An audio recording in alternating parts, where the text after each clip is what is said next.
All right, welcome everybody. We are live. It is live. This is not my normal hair. All right, I tried to brush my hair, but woke up a little late. Sundays are brutal, you know. The weekend is brutal, so I've been awake for like half an hour, but I didn't have time to do everything I need to do. I ate half my breakfast. So rip breakfast. All right. 7 plus 5. I need a mirror. Wake up! Alright, Panda. Hey. Looking good. What's up? Yeah, so I talked to my psychotherapist. Well, actually, she's more like a psychiatrist. But anyway, I don't really have a psychotherapist. But, you know, you talk to somebody about this simul stuff. Like, I can't sleep Sunday night because you're playing those simul games. Exactly. And you're like, I can't like get my brain to stop. Yeah, it's always been a problem. All those lines whirring around your head. Starting to have strange feelings about pandas. Dude, I didn't drink beer for 4 weeks and I had a beer dream the other night. The night before last, I started to dream. I was like, I was in some, I guess it was like Hungary, but some city or something where I was like looking, every store was like running out of beer. There was no good beer. There was no beer. You couldn't buy it. It was like, you played Ricard in a simul. Nice. It was 5-0 simul now. That's awesome. Real life simul. Wow. Ricky Ricardo, he won all his games. Christmas simul. The Santa simul. Alright, we're taking challenges here, 7 plus 5. Moobot timed out. Nice. Moobot's timing people out now. Moobot timed the warrior out for 60 seconds. Dude, Moobot is getting more powerful. He's upgraded. That's incredible. That's incredible. That was a TV show in the 80s. Yeah, only second best, Richard. That's not what I heard from Mrs. Arlsberg. Alright. Oh, we had a challenge, then it disappeared. So it's a Wi-Fi situation. You have bad Wi-Fi. I knew Arsenal would be here, pumped up by his win.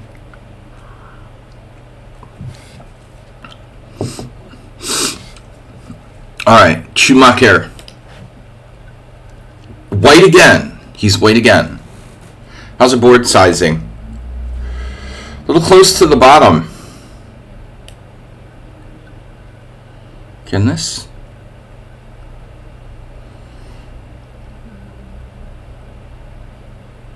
Do you see that? Yes, sir.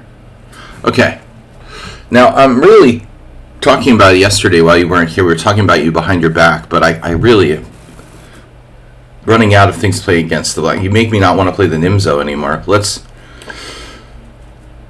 Let's do something a little different around here.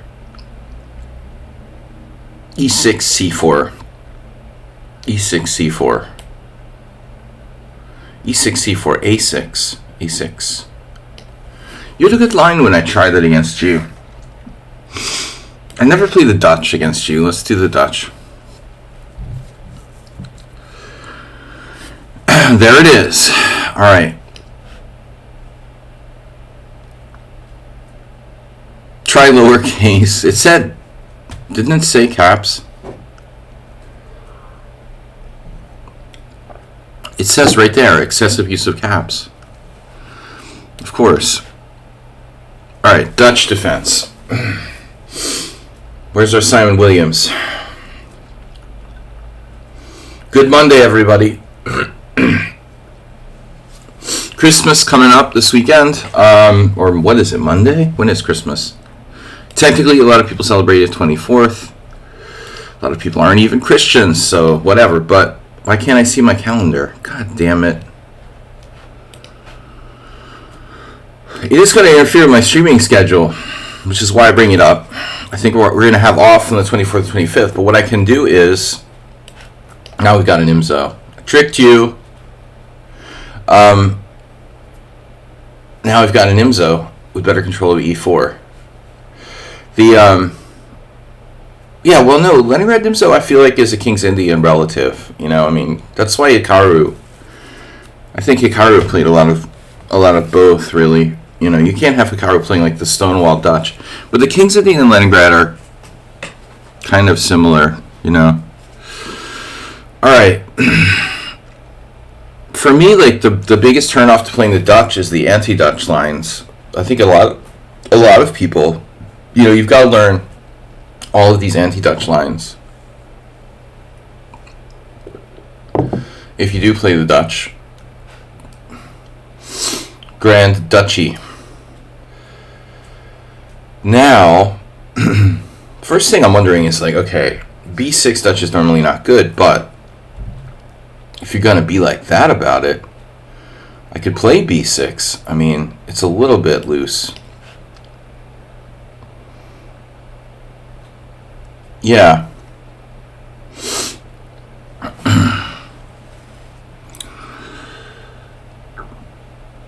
I remember Brian Smith was here. He's here again, but anyway, not in my apartment.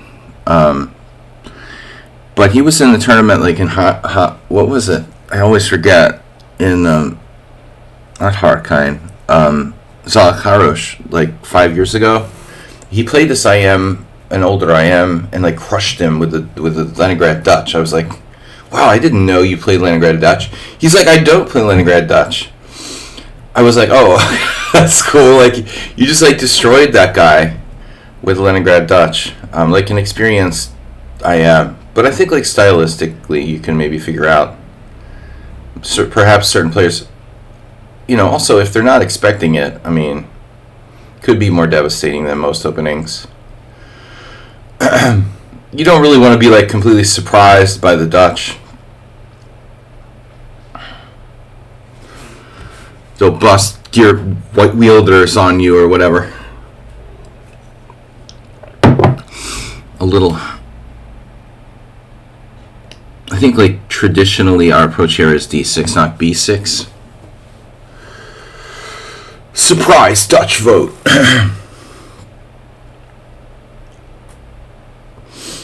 Play the Dutch far right. Alright. So probably wouldn't take an IM especially long to learn them. Yeah. No, and I mean I looked at it a little, you know. I mean, having said that, like, because I'm an IM, I'm not an IM because of my memory, and I'm not necessarily better at remembering opening lines than. But you're right in general, I guess. You know, just an experienced player. Some people aren't so adaptive. Now, Queen B3. No, Arsenal. I think that the Dutch is one of those openings that I really considered playing. I went to the extent of playing it like quite a bit in Blitz, maybe 20 years ago at some point, and it just kind of like, you know, lost interest. I never had the cojones to like bust it out in a tournament game, because I've always had this theory that you need to like play the Dutch your whole life to be good at it or something. My dad always used to say that. He was like, oh, I don't like to do something unless I'm good at it. Or alright, Queen B3. This is a strange move. A5 is okay. C5 is possible. I'm definitely not into exchanging unprovoked. I want to take advantage of the position of his queen. Not let it be ruining my life here. Honestly, I've seen similar positions in the Nimzo where like bishop A5 is a thing. Big difference between 7-3 and 7-5, you'll see here, by the way. But this diagonal opening up, I'd rather not. C5 is kind of dramatic. Nevertheless, I think it's okay. We'll drop back to A5. We'll gain some control of the center. There's some drawbacks to this move.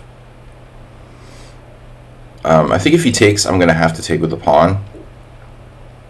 Well, have to. Not necessarily have to, but I'm going to prefer taking with the pawn.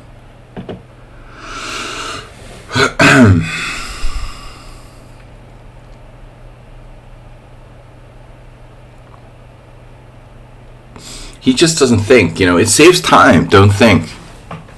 That'll be my next blog topic. That's like the Blink 186. Blinky Hendricks has this book, Move First, Think Later. And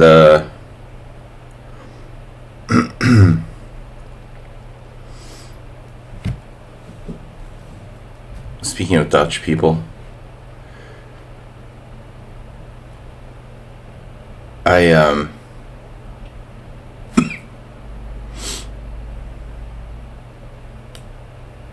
like my bishop. I also like how clustered your pieces are. But fly by night operation. I never can finish a thought because he moves so fast, and I get distracted by his chess moves. What I was going to say was, I don't remember. Thank you.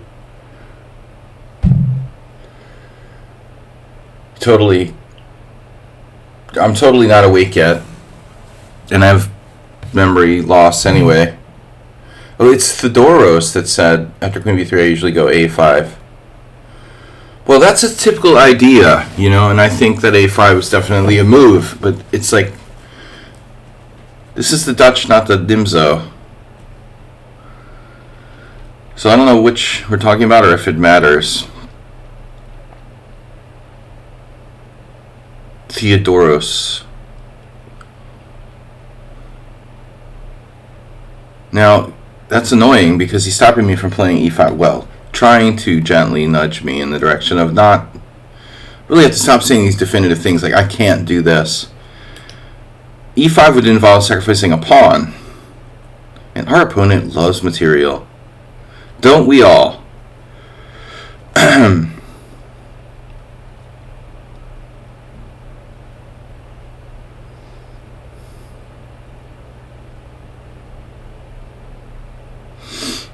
E5 takes, or E5, bishop takes a5, bishop f5. Kind of a typical Dutch type of pawn sack, actually. I would think take, take, take. And the question is, do I have any discoveries? And they're all too slow. Man, it's annoying.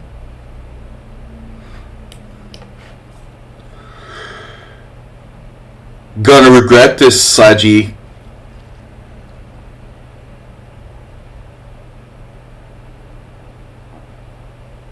B5. That's a lot of stuff you're asking for. I'd like everything for Christmas, Santa.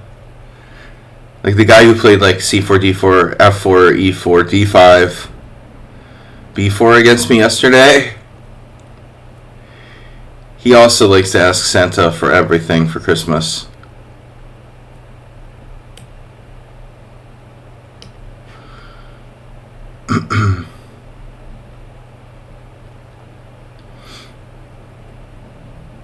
See, this guy's not asking for everything. He's only made a handful of pawn moves.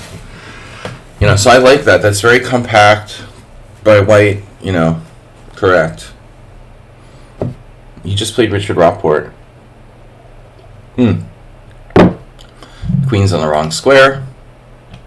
So what if I say, okay, we're done. That's no longer relevant. We're done with the pin. Yeah, I mean, this is a weird position. What do you want from the Dutch? It's supposed to be complicated. It's always coming down to time, though. I want to play like 30 games. Yeah, I really should do streams where I'm playing longer games. Do like a... I like what our Vega does. You know, he's playing like Rapids. He plays the Rapid Arenas. He plays longer games, classical games even. But I don't have that much time. I'm a little more restricted than him on the time. Maybe I could incorporate a stream like that once a week or something. Right. Yeah, even just like 10 plus 5. Actually, there's no arenas, obviously, like 10 plus 5, but there could be like Swiss or something. Swiss tournaments would be okay, because you could do the Swiss game, and then while you're waiting for another game, you could analyze the game you played, you know. Like Art does that. He'll play games and then analyze for a while, and then play another game. Art Bizguyer. Now what do I do? Where am I again? Okay. Moment of truth. The moment of the truth. The netog.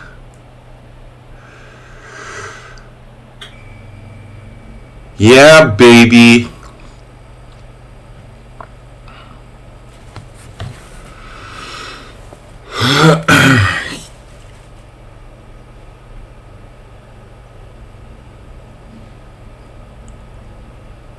Oh, wow. Now,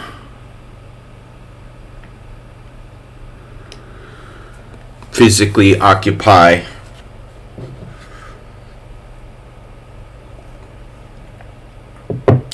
Democrats. Of course he has E5, but I don't think it, you know, and I want to bring this up, by the way, you know, there's two kinds of players who are materialistic. This is something I've never really talked about, like identifying the motivations of materialistic players, right? You can be materialistic because, you know, you're stingy.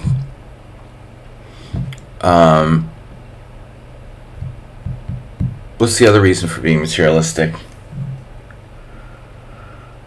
Well, I don't know how to express this thought, really.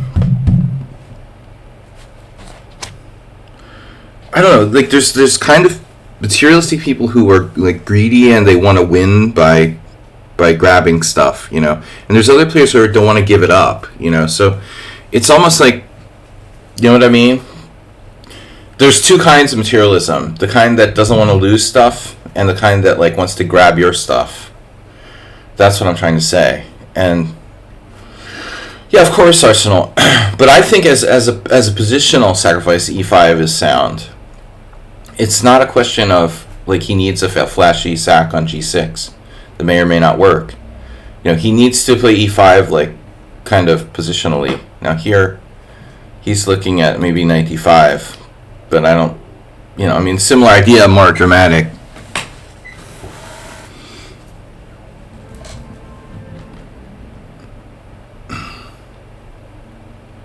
Yeah, I mean, the point is, like, it's the sealer sweeper.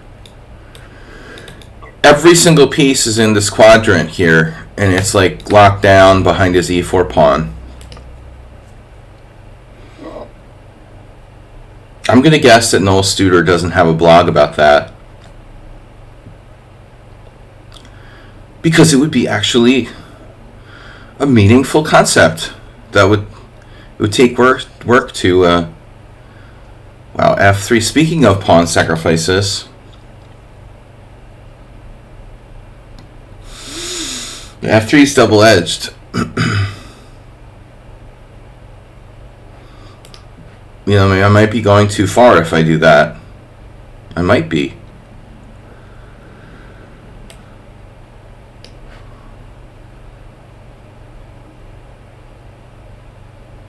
Oh no. Oh no.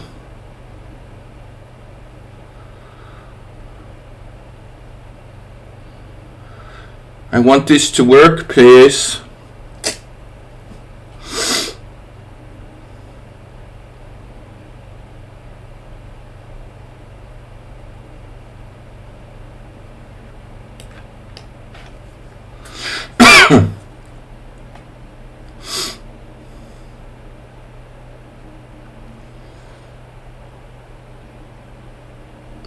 Get in the quadrant. Stay in your box.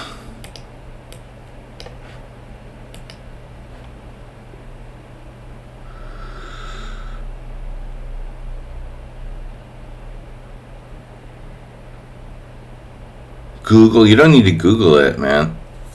You're being sarcastic.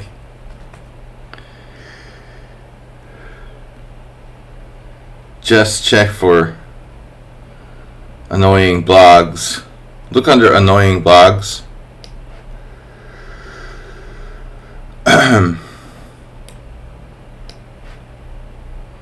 File under annoying blogs.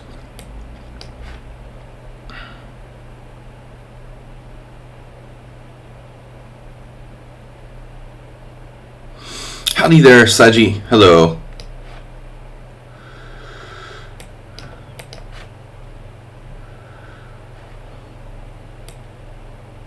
Oh, I'm not up any material? I'm up the exchange. Alright. I did this all to win the exchange.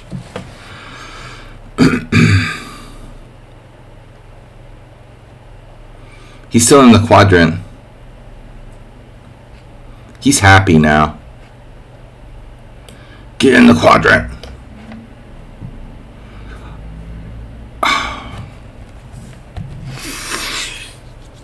Wow, nice game, dude. Congratulations.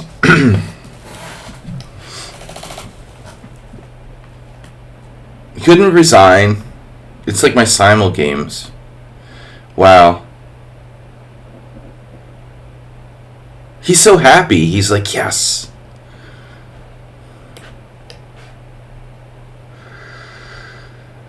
That's a total victory to Schumacher. He's satisfied with that. That's awesome. You watch, they call him Macaulay Culkin of Serbia.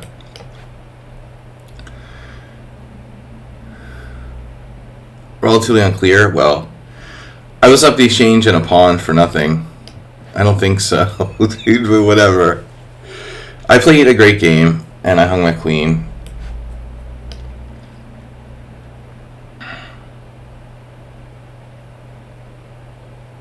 He's so happy now.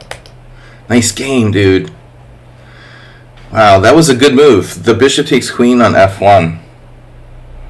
He's like, snaps it like immediately. I got it. GG. This is what he lives for. Like people hanging their queen. It's unbelievable. Holy shit, bro.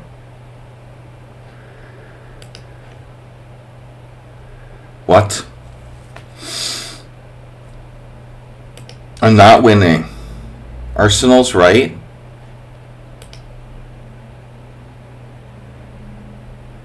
You're right. I actually have... Yeah, he has 2 pieces. I'm sorry. I wasn't winning. Wow. It's unclear. Actually, I'm not winning at all. Wow. That's crazy.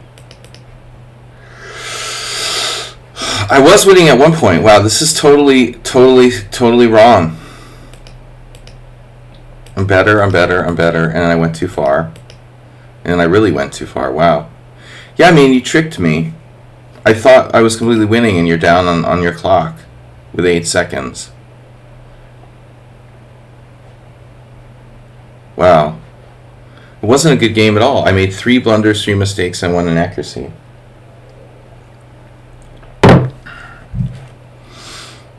Damn, dude. You tricked me with the Mr. Slow technique where you're like on 8 seconds, 5 seconds, and you play, you know. Getting better at using the increment there. Holy shit, I can't believe this isn't winning. Wow. I can't believe it.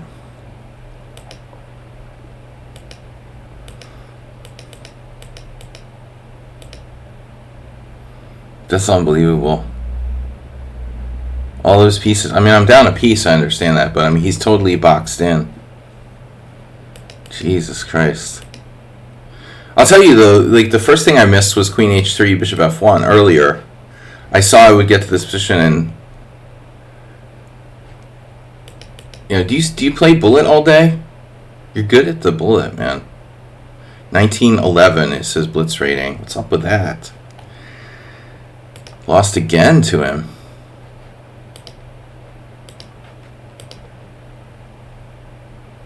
Twice? Is that twice in a row? Almost. Damn, you played an almost perfect game. You made one blunder and one inaccuracy. This opening is good for black, man.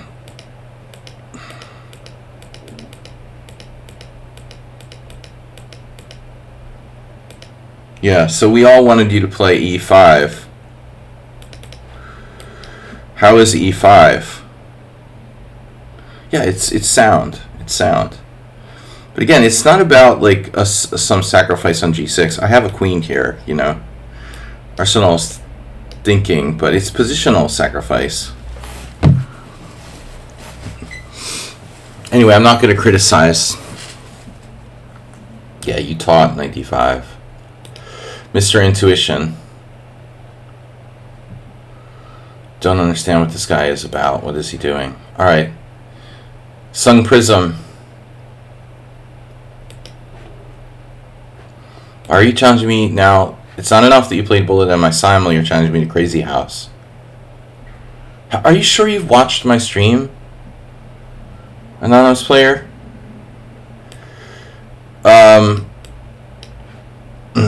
Alright.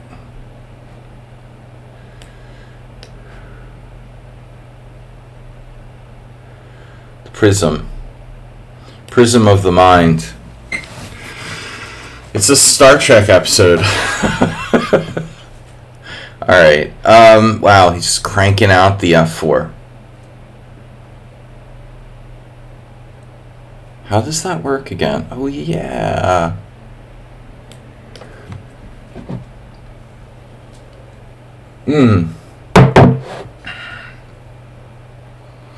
That's alright.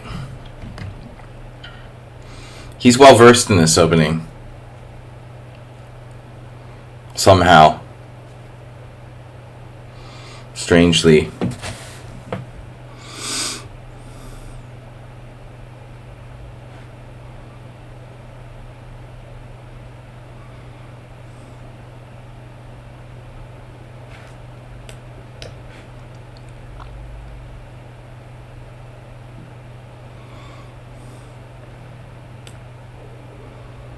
You've used literally 0 seconds.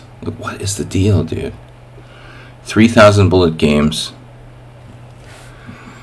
You're the only player ever who faces the Kraken, obscure variation, and then uses no time for the first 10 moves. Yeah, that was one of Arsenal's best games against me.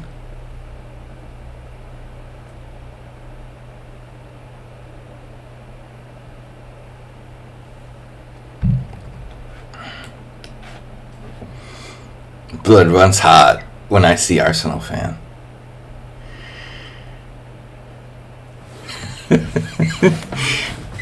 Just him being in the Simul makes me turn into a carnivore. No,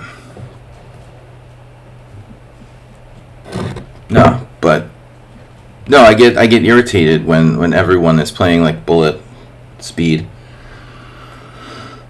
Sometimes it feels like they're ganging up on me, you know. They're out to get you. It's my theory.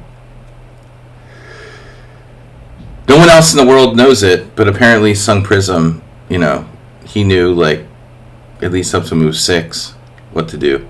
No, it's not really theory. I mean, it's probably good for black, but it's not 100% clear. Maybe not. It's probably not good for black, actually. There's a funny variation. This is why I play the Kraken, because it's like new, and they're not supposed to know what to do. So it's disheartening when people play like the first 6 moves like instantly. Knight c3 should be inaccurate. I only know like when I've analyzed with the computer.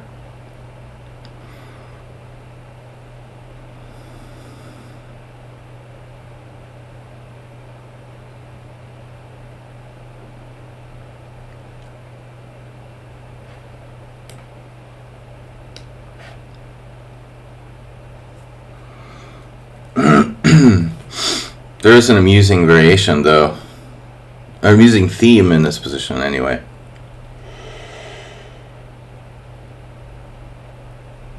I think what happens is that people come to my stream and they're playing a lot of 3-0s, and no one plays this time control. You know, no one plays 7+5. But Schumacher, I say you did a good job, you know, using your time.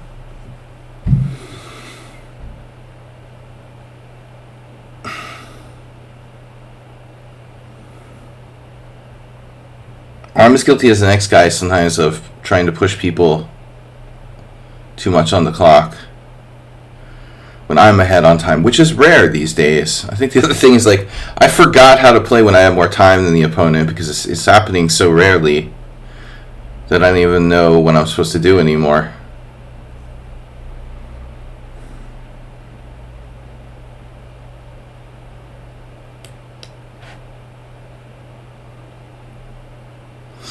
Yeah, well, anonymous player, like, that's what I was talking about, materialists. There's two kinds of materialists. The kind who are, like, afraid to lose their material, and the kind that want to grab the other guy's pieces. It's the same thing with people that play fast. There's people that want to flag the other guy, and there's people that, like, don't want to lose on time or even get close to time pressure. I realized that, like, very early on, that distinction. There are definitely two kinds of players who play too fast. But it's not easy to discern, like, which one, you know, people fall into the category necessarily, which category people fall into necessarily. I mean, that takes some time and really getting to know the player. I wouldn't know that, you know, unless you say it necessarily. But I do think that's a general trend. Yeah, Sun Prism is very, very, I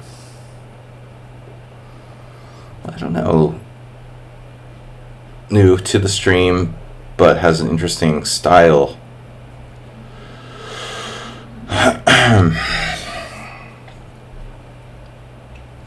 Considering, like, all possibilities in this position for black, basically. Consider yourself banned.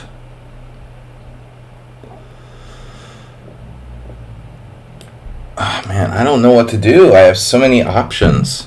Maybe I should just take on h2. Actually, that's probably a mistake. At this time, there's so many options. Queen a5 is usually a bad move, but in this position, it might be the perfect move.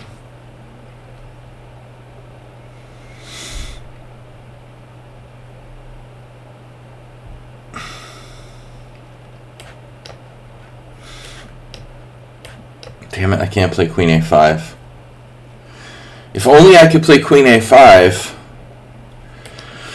You've ever seen a more perfect, like, moment for Queen a5? This is it. It would be so perfect.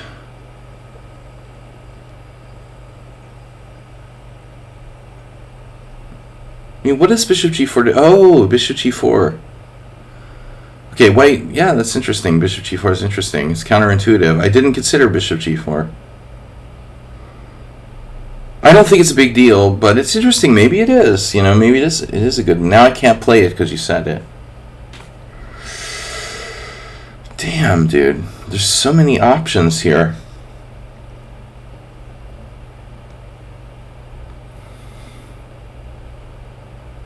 Wow. Hey, I'm just gonna lose on time. It's a Petrov maneuver. Queen d7, Queen a4. Black has a huge advantage here, actually. But once again, it's hard to decide on a plan.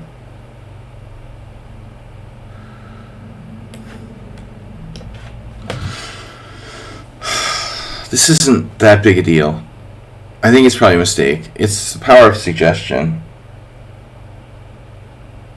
I know it. I mean, it's a move. There's many moves. And h3, okay. I had to make a decision. I played Bishop g4, whatever. Probably not that good. Why do I listen to you guys?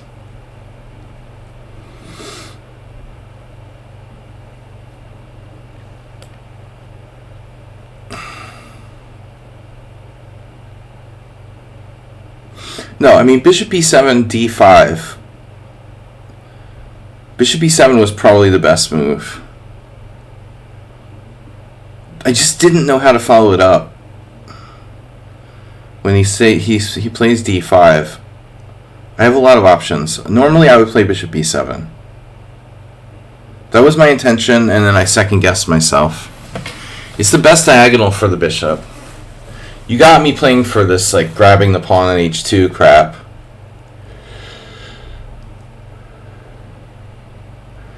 Yeah, the only thing that bothered me was d5. I didn't know how to deal with d5.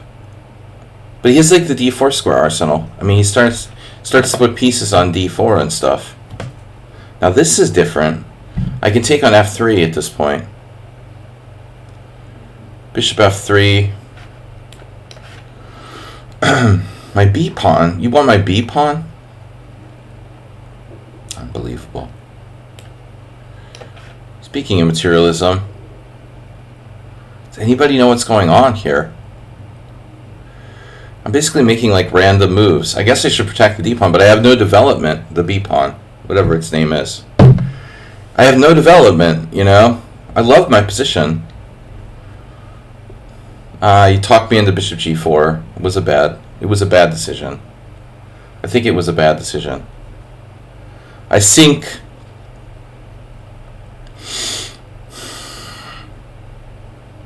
this guy's so fast, but I don't think he's fast, like, because well, maybe he's fast because he's afraid to get in time pressure. I don't know. Monday morning is the worst. My rating, my strength on Monday mornings is probably like 2250 at best. I seriously think in the course of a week, like my playing strength varies anywhere between like, you know, 2100 and 2600 FIDE. I don't know, or even 2000 and 2600. You know, it averages out to like my current rating, but Monday mornings is definitely not high on the list. You want my pawn. It's not that easy, you know.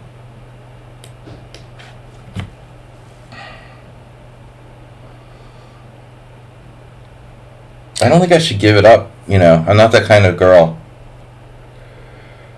I shouldn't give it up that easily, you know. That's not the same as the b pawn.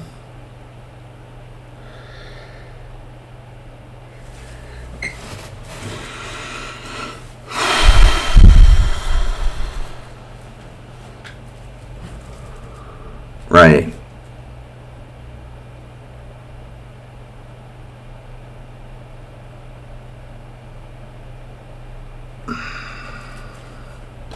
This is like a very frustrating game for me in terms of really literally having too many choices.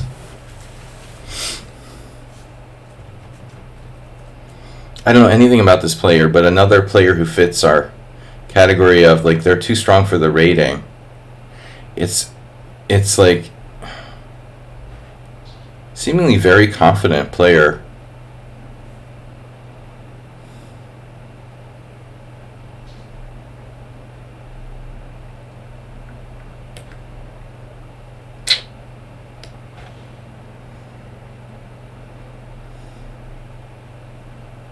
Everyone's too strong for the rating. The rating system works well. I don't know, I just compare people to the people I play in like the hourly arenas. You know, that's the only comparison I have, you know. Arsenal. The people in the hourly arenas are terrible. I mean, maybe it's because of berserking or something. But if I compare like the strength of the players, it's the only other things I'll play in. Like, if I compare the strength of the people that I play in hourly arenas to this,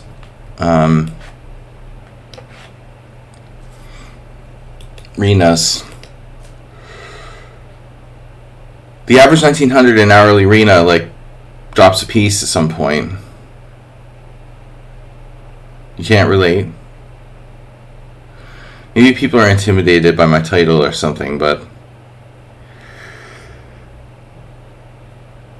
I mean, there are the odd, cheaters and suspicious accounts and stuff, but the average ones.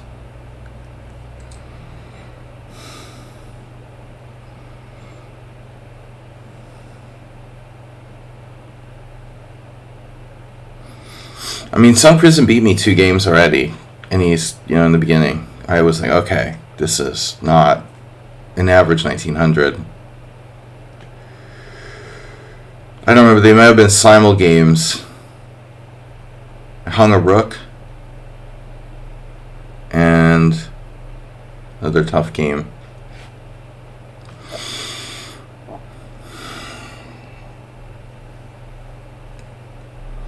This is a Kraken.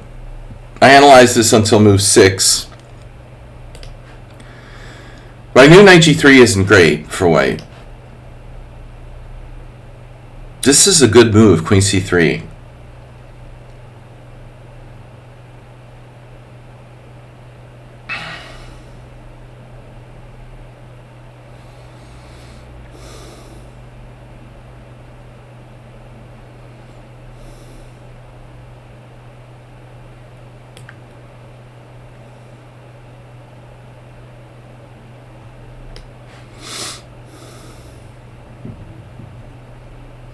Yeah, I'm crazy.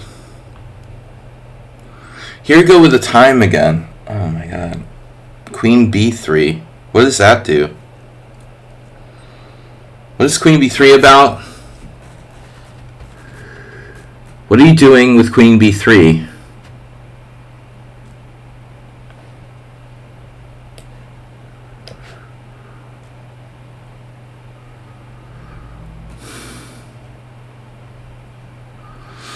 You face the Kraken.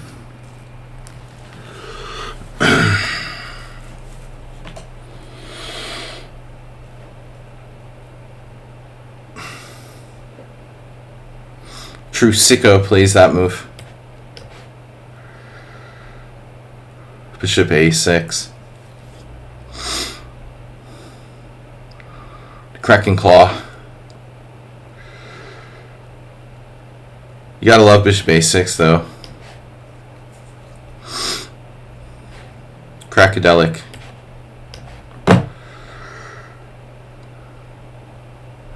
It's the Binko.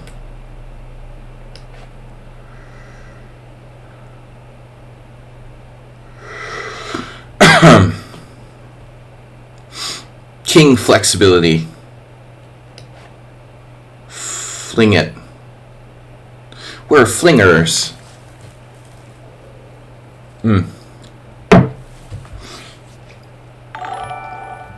What a beautiful position.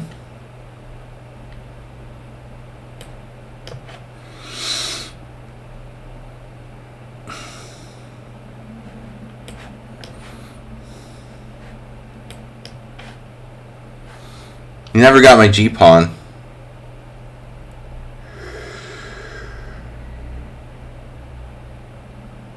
I mean, to be fair to Sun Prism, I think the opening was very favorable for black. The way he played it after h5, etc. So he did a decent job to get even unclear, kind of like an unclear position after the initial opening. If you look, he got to at least unclear, I think. But f4 dubious. Notice there's no, I'm not going to give away all my secrets here, but there's no games in Opening Explorer. But a very natural continuation here, right? h5 now. Black, I think, is better. Computer doesn't agree. I'm just being optimistic again. I was wrong again. My second misevaluation. Anyway, so it turns out this is a playable line for white. Your best move is h4 or bishop d3. So it looks like e5 is interesting, but here was the really cool part. Okay, this didn't happen in the game, but I was expecting e5, h4, queen f3, like seriously, and now I do this. Now you take my rook.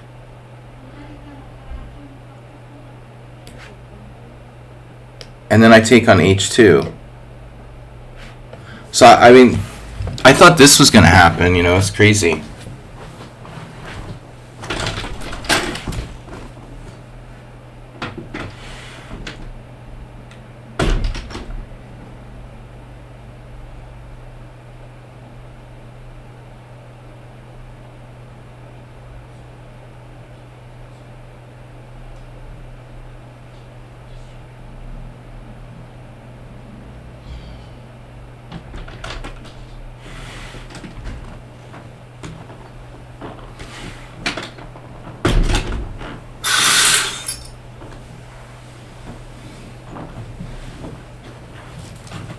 So this is a fascinating line.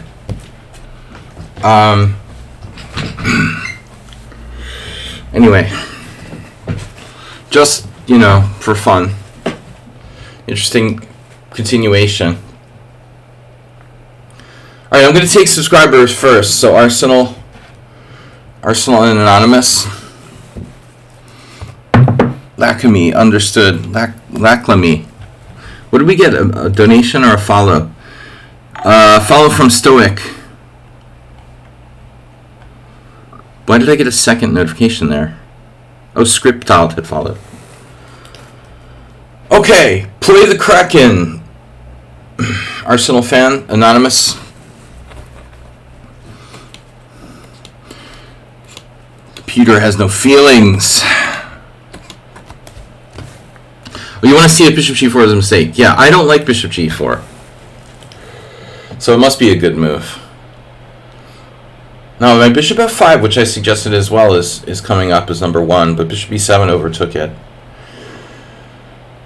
I mean, I think this is a very important piece. It has, like Arsenal pointed out, my intuition is to normally fianchetto, but I was afraid of something stupid here. I mean, d5. I didn't c6 for some reason. I was looking at, and in fact I did talking about queen a5, so c6 really makes a lot of sense. You could even play like c5 there. Honestly, like, it's tempting to take en passant anyway because my pawn structure is so brutal, But yeah, it was a big mistake to play bishop g4, I believe. I gave away my advantage with this move. And, I didn't realize that h3 was his best move. I thought it might be, like, not worth playing. Okay, not a big mistake. The computer thinks that bishop b7 type of stuff is better. And I agree, Alright. Ars fan. Yesterday, Arsenal, not take away from your win, but, interestingly, I am not really, as much as I've played the classical Sicilian with black, I haven't really played it with white, so I ended up in that typical rouser position. I really don't have any experience with the white side of the rouser, despite playing a lot with black, so I just didn't really have a feel for what I was doing there. Apparently I played g3, I should have castled queenside. Alright.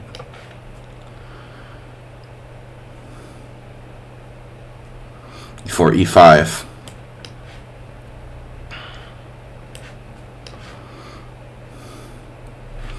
No Berlin defense. The anti-Marshall Peter Spidler. The Peter Spidler attack. What is this, like Pilnik variation or whatever? Alright, let's keep it boring. I like it boring. Many different ways to play such positions. I had exactly the same game yesterday when I couldn't fall asleep. So did you play against me previously? Well, alright, I'm going to castle. First off.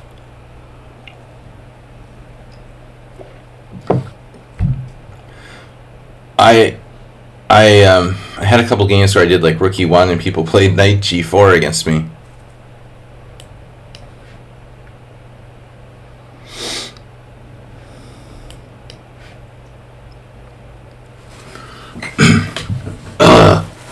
Yeah.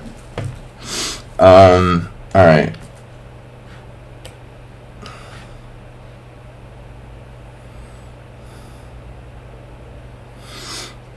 What is this? The Joko piano? 97?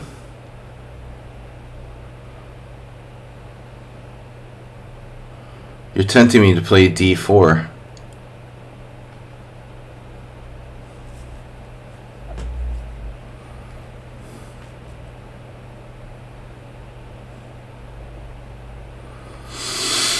There's also A4.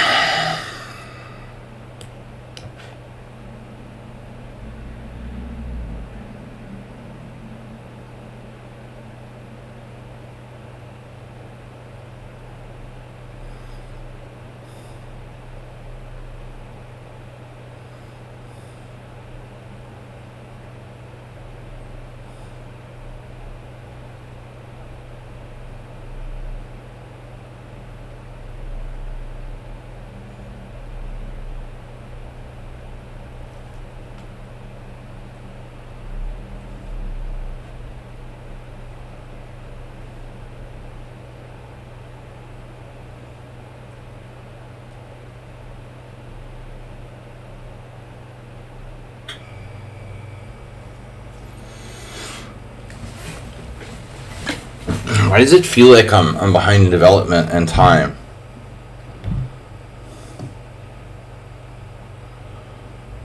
When I had the first move. Alright, fine.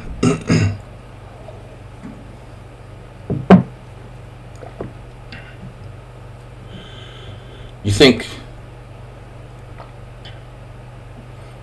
Yeah, I don't know.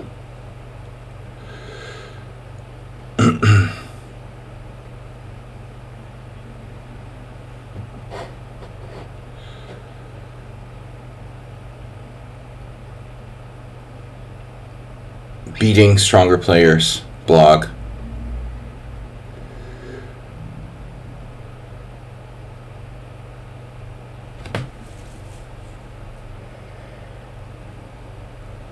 What time is it?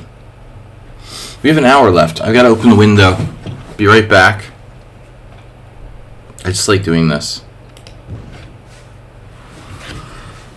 It's so hot in here.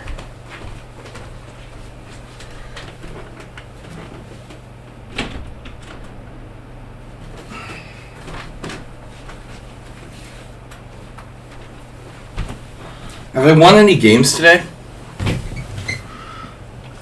Arsenal's playing Bullet. Alright.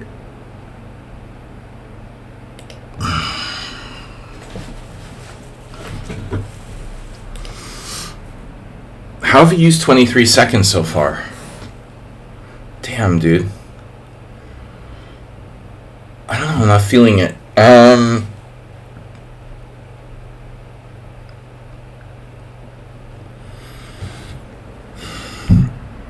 Kind of standard A4 crap, but what does that do? Alright, I'll just play H3. You'll probably play H6. Copy me. Copy. Copy that. Give the stronger player a chance to struggle. Yeah, I mean, generally I give the opposite advice.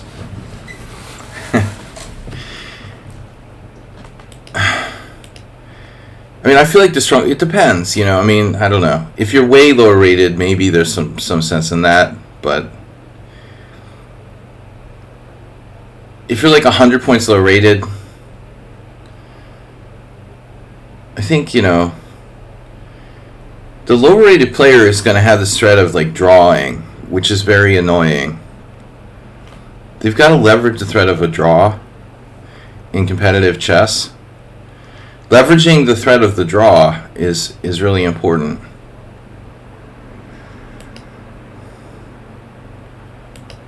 So oftentimes the stronger player loses because they have to take risks, lady in black. You know, a lot of times I've lost games because I was trying too hard to win. So it's not that easy to say. I think, I don't know who brought this up, but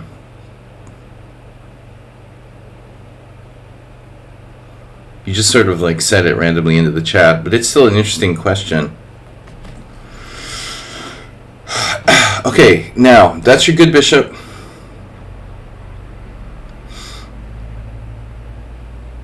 It's a good bishop, man.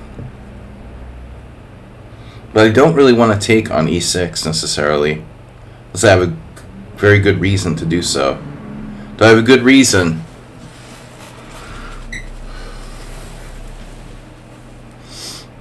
Elo.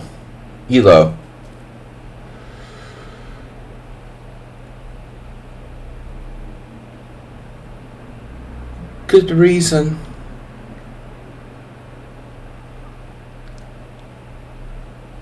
ELO. See, Arsenal fan is leveraging, not even directly, but indirectly leveraging the threat of a draw. This isn't a rated game, okay? But still, you know, my legendary status is at stake.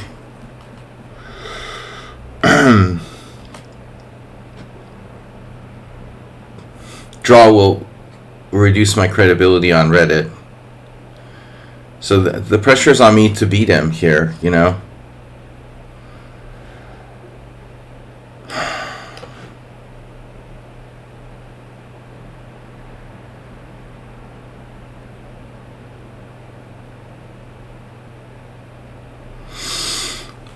Stoicism. Well, I mean, there's a lot going on there. You know, if you play c4, your pawn structure is at stake too. And I can nullify that bishop by trading off my good bishop the same way he's doing his, so. It's a complex position with a lot going on. And I think it's relatively equal. But at the same time, you know, we can't just like move our kings back and forth. I mean, something's got to happen.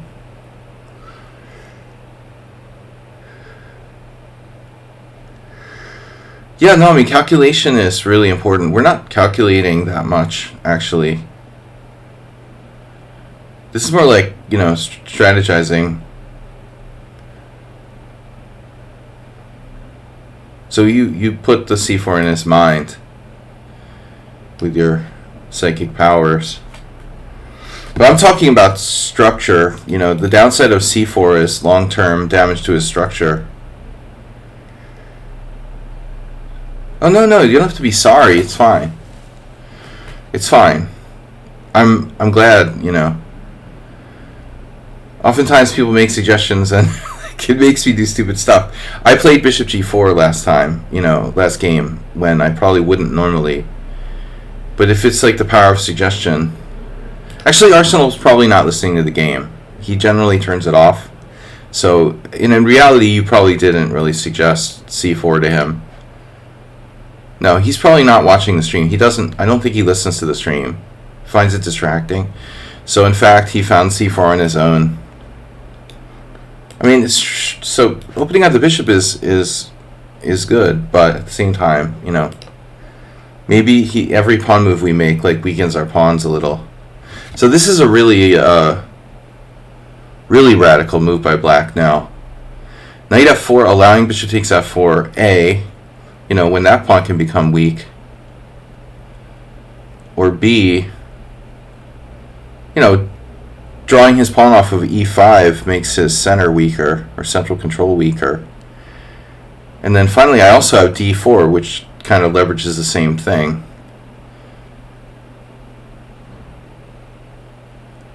And obviously after bishop takes f4, I have knight e2. Maybe what he's counting on is... I don't know what he's counting on. Okay, this is to go.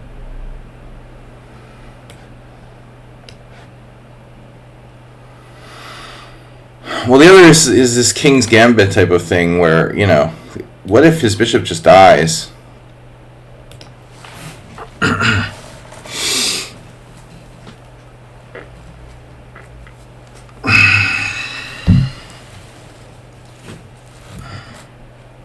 Looks like he's going to go.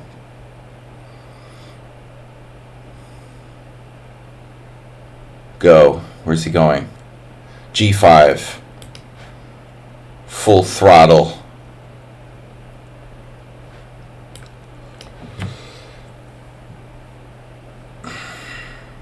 Pretty reckless for black. But I think importantly, like, this is really shut down now. Yes, I lost my bishop, but now my other bishop is enhanced. +1. So this, I wouldn't call this calculation, really. This is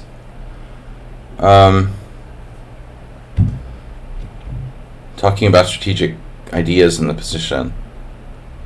There's not enough time for calculation here, actually.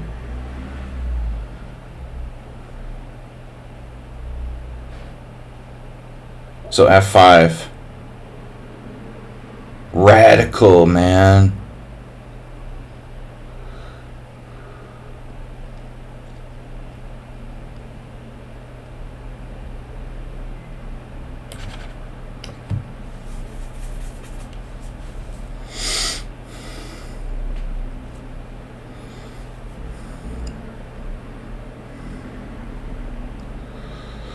Stay on your side. You're on my side. I don't like that. In my zone. Yeah, I mean, he's aggressive to the point of almost kind of over the top, but not quite what I would call over the top. Recklessly aggressive. Slightly recklessly aggressive play by black. Definitely not playing for a draw, that's for sure. I mean, he's really attacking me, trying to attack me. Let's say trying to attack me. Encroaching on my space with C4, F4. Oftentimes, Arsenal can play very solidly too. My pieces didn't move toward his side that much. Yeah, well, he's not letting me. I played a reserve kind of variation, you know, D3, and it's meant to be solid, but I'm not that familiar about this line. You know, I'm not really like well versed on the theoretical lines. We got another follow from AJHDSK whatever. All right, I'm streaming for about another hour here. Oh, another one. Yeah, with the follows. Tanish Kanti. Excuse me, Kanti Manzisk.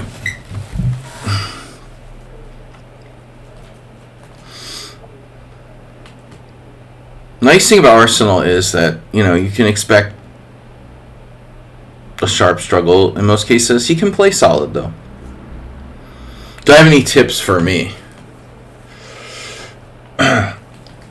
San Francisco 49ers for the Super Bowl. Anything else?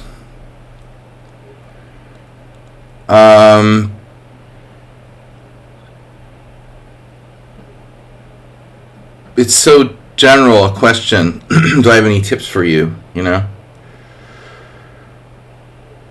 All right. I mean, I need more info about people.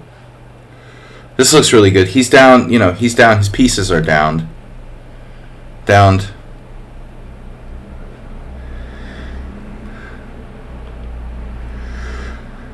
In order to give people tips, I really seriously need more information about them, you know, about them as a player.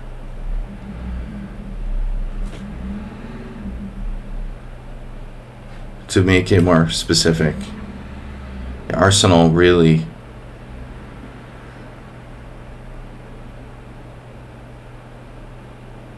come in. And Knight-on-e2 is not happy. We have an entry fee. Door prizes. Uh-oh. All right, now we're really taking over.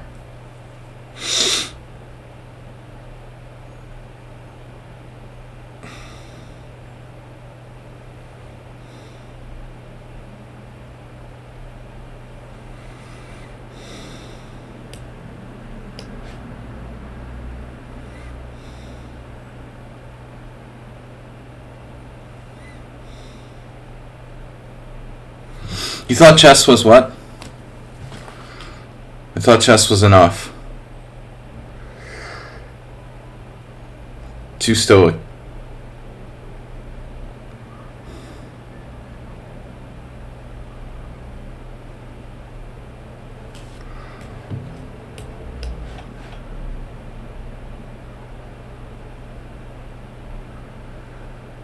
Yeah, he went too far in this one. Collapse.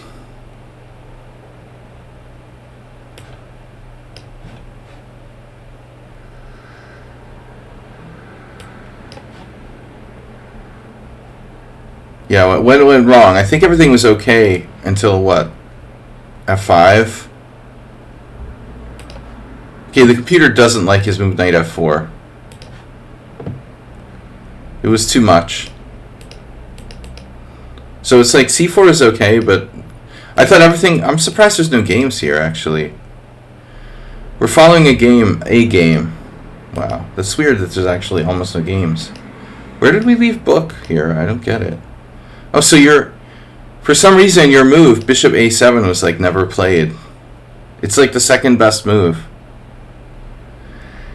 According to Stockfish, okay, third best move. It's the third best move and it's still never been played. More common to play bishop B6. So there's like no games from this position. It's really strange. Everything was okay until Peter wants me to play D4 now.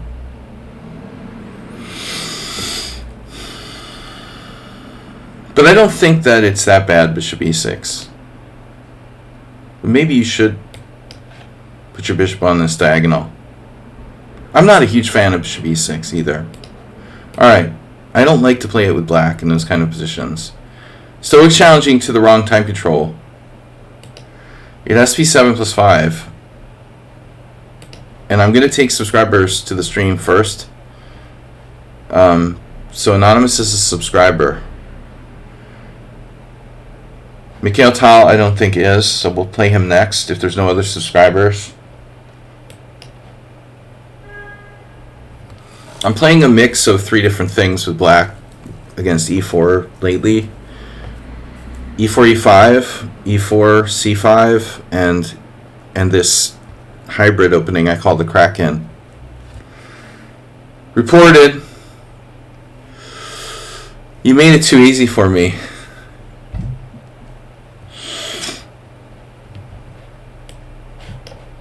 Alright. You beat yourself. And you do that on a daily basis.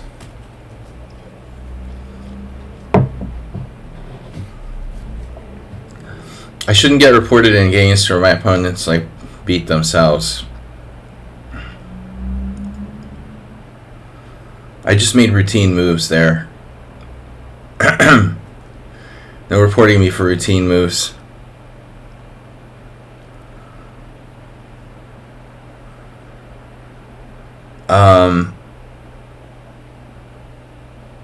You just play knight f3. So what am I supposed to do now? The do now commission. Oh yeah, bishop b7.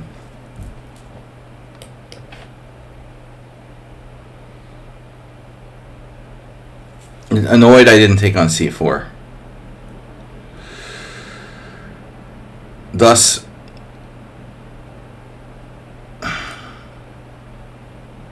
treating on your terms and enhancing your control of the center. No, I don't know. There are a couple of possibilities here. Knight d7. This is an accelerated Kraken.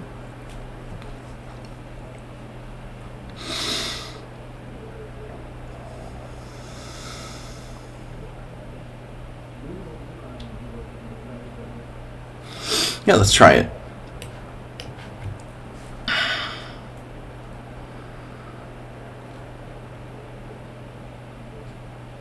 Bill just hung his queen 3 games ago. I hung my queen 3 games ago. You know, I misevaluated that position too. I was like demanding my opponent resign. It was my first game. I thought I was up the exchange and a pawn, and it turned out that instead of being up the exchange for a pawn, he had 2 pieces for rook and pawn. So I miscounted the pieces on the board. I was irritated my opponent wouldn't resign, and then like hung my queen. I didn't know my queen was under attack. I had like taken something with check. He moved his king and discovered an attack on my queen. And I was thinking I was just winning, which was a total misevaluation.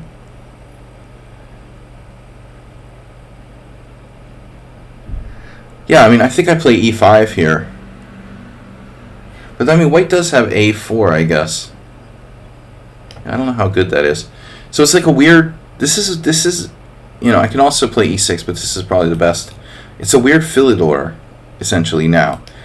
I started with e4, a6, but now we're into an e4, e5 opening. With the early fianchetto and a6, it's essentially an e4, e5, knight f3, d6 Philidor defense. But you could never get this position if you played the normal Philidor move order. It's like an enhanced Philidor. This is a surprising move, b3. Because I look at it like this, like your bishop has a good diagonal already. You don't need... It's like you don't need another diagonal for your bishop. It already has one. So I think it's inefficient to play b3. And the move weakens some squares. But nevertheless, it's not that bad. Okay. And it might have some other benefits for white as well. Perhaps.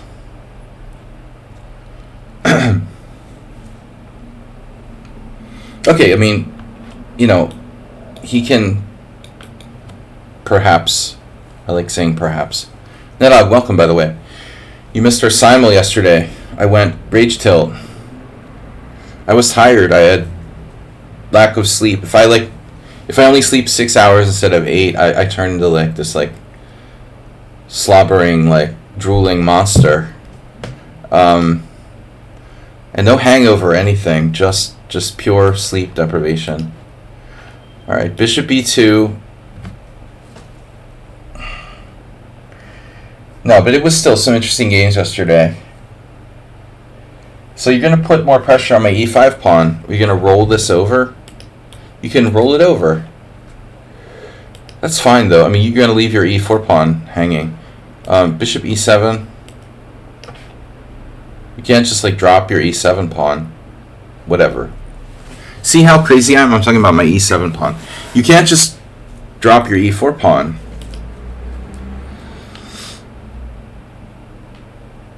The kiddo is home. The kiddo. You're getting like Uber driver, Big Mama, kiddo. Oh shit. Yeah, man, it's holidays. What the heck are you doing?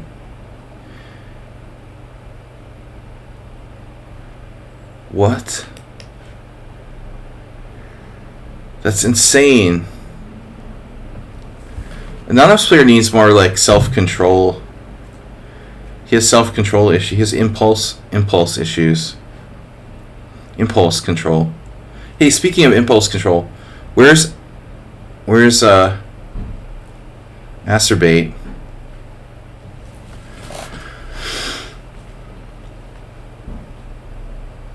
You just sacrifice the central pawn. That's too much.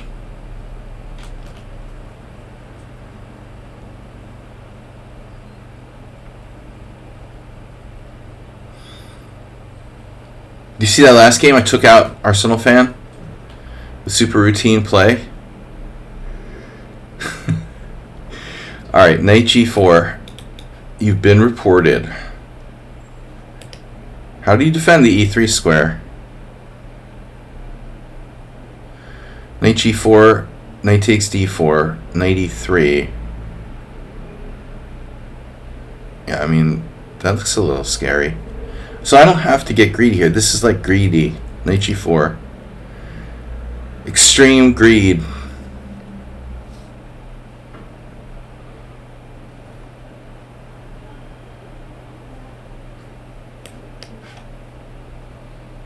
Preempting knight g4.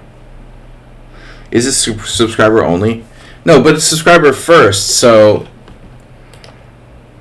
you would be next. Whoever's in the list next is next. There's no more subscribers unless you guys want to subscribe or someone's generously going to gift sub you. Right, h3. Yeah, what's the big idea now? I played h5, so now what am I going to do?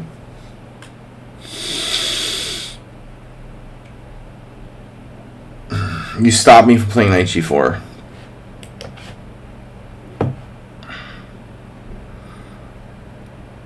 It looked like an e45 game. It started as a Kraken, and now it feels like I'm playing the Sicilian. I'm so comfortable playing the Sicilian. You know, maybe an e4, e5 player would be uncomfortable doing like h5, h4.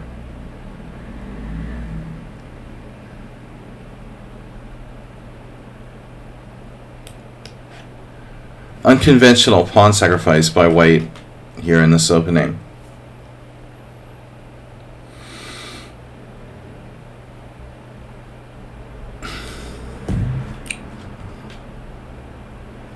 d5 would allow his pawns to advance in devastating fashion.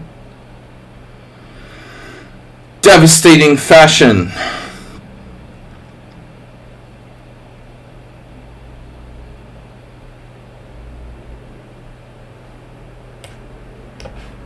This is like a sleazy cheapo that doesn't even work. Call it a developing move. He defended against sleazy cheapo that doesn't work. Which is the best thing about sleazy cheapos that don't work. When your opponent like defends against them and he doesn't have to.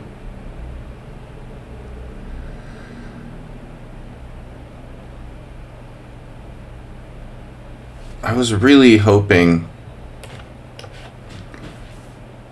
to play d5 somehow. I think my king is going to be staying on e8 or f8, but I mean I could castle kingside still. I thought about castling queenside, but I decided like it's too much. You know, the a4 opening up the queenside. This is a problem actually now. a4 is a serious issue with my rook on d8. Yeah, well that's hope chess, Stoic.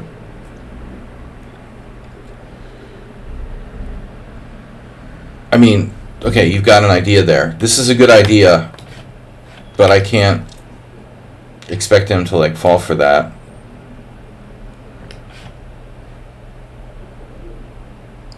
I just play whatever people suggest. I mean, knight h5 was on the agenda, but it wasn't effective with the knight on e2. I thought he should have played a4 and threatened to take and play bishop a5, skewing me over here. If I play... What is that? A spider is walking on my desk? It's a fly. A walking fly. It used to be a fly, but he died. Sorry about that. Fruit fly, like, dude... It was like lazy fruit fly. He didn't even bother like flying around. He was like walking on my desk. What are you thinking? They're actually usually very hard to catch. Now he's back. Alright, this is gone. You know, that pissed me off. That bishop was pissing me off. Seriously. He put it on b2 from the beginning, and then it starts to be influential. Yeah, I don't mind trading that off, because the other thing was this bishop a5 thing. If he gets the rook protecting a5, he's skewering me on that. Should have played a4 before. Okay, so, okay.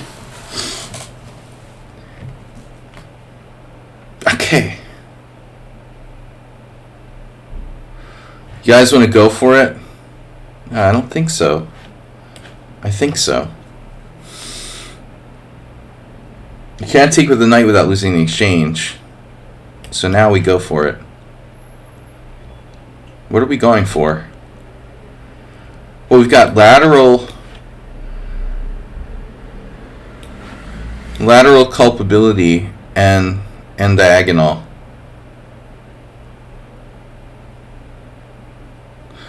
Arsenal with another pawn sack. e5, but remember, it cuts both ways. Definitely worth calculation. I think like most forcing moves should be calculated. Forcing moves of all kinds.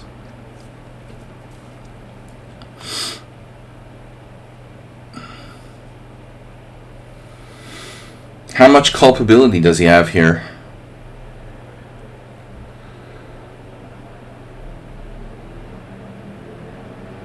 Should I castle at some point, you think? He's threatening bishop takes b5? Is he?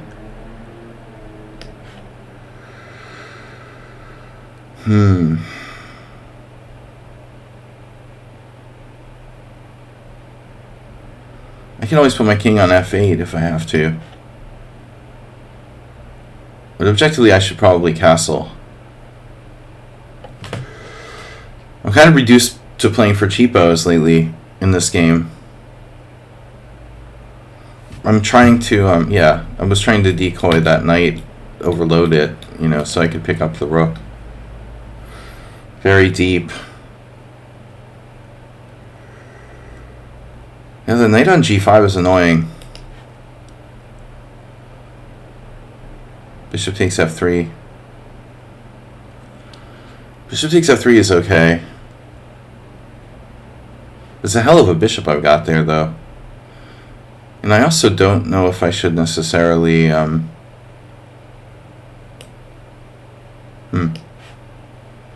I'm not going to castle. I'm just going to move my king to f8. My rook is playing, it's playing from its original square. Sometimes it's better to not castle. Like, literally.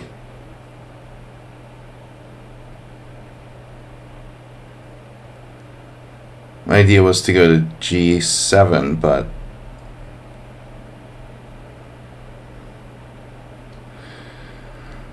Buttville. Oh no. Check.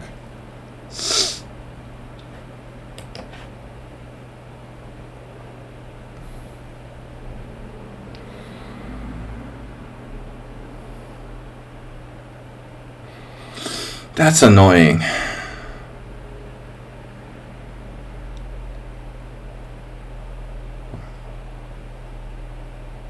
This game reminds me a little bit of the other game with Schumacher. White is taking over here. I have to defend carefully. 1, 2, 3, 4, 5. I'm only up a pawn. And that pawn looks pretty weak, actually. So it looks like White's completely okay now, after that insane thing he did in the opening.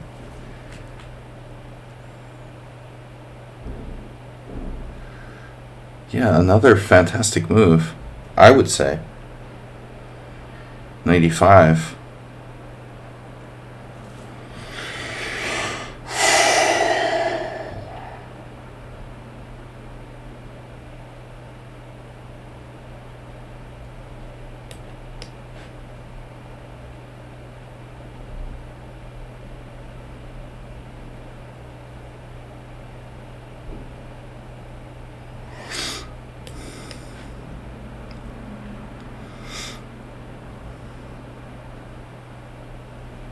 This is hanging. My g3 is weak. I'm not even better anymore.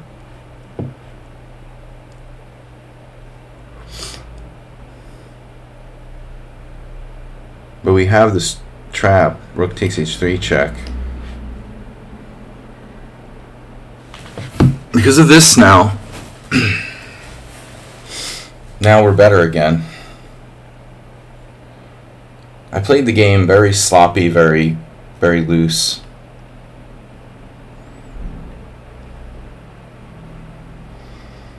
White still has excellent control of the center, despite the fact that they're down a pawn.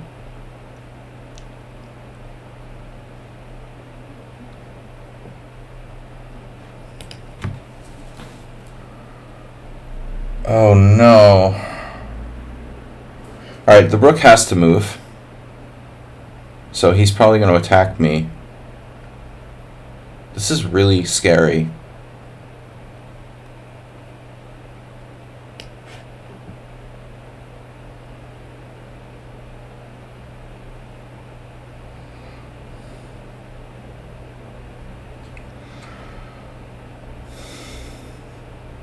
Queen f4.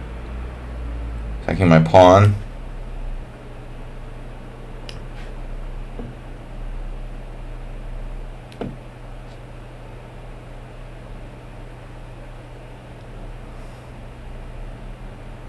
I mean, rook h7 was kind of passive. I wanted to play rook h5. Now you don't take the pawn.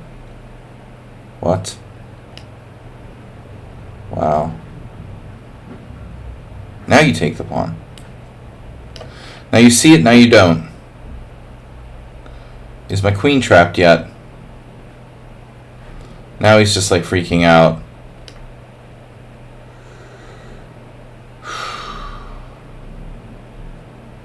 This was horrible.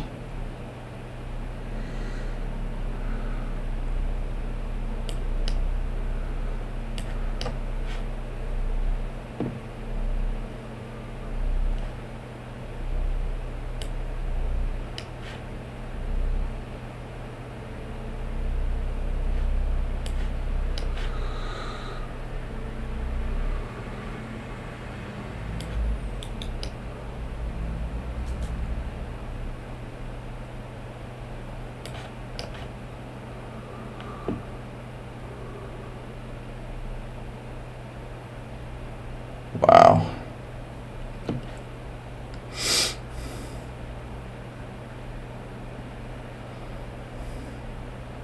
Rook king good.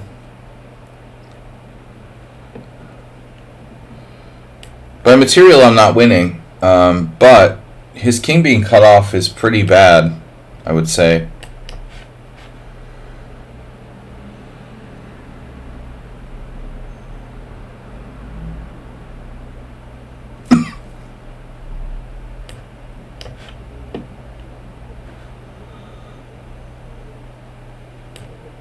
His king, formerly known as cut off.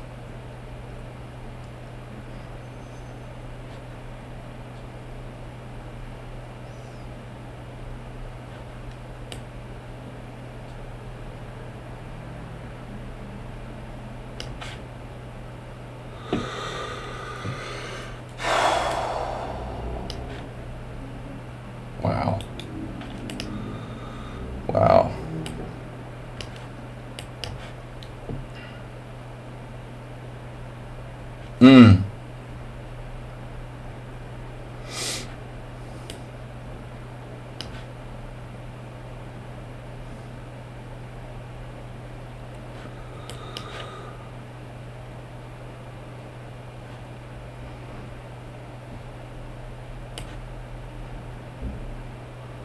Is this enough to win?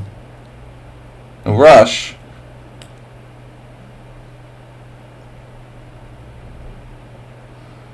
He's in the square of the pawn now. Oh my gosh. You're unbelievably fast, dude.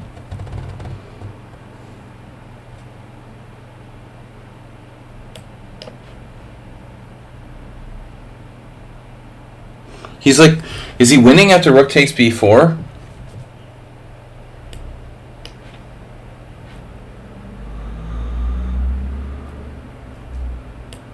nearly winning. Oh my god.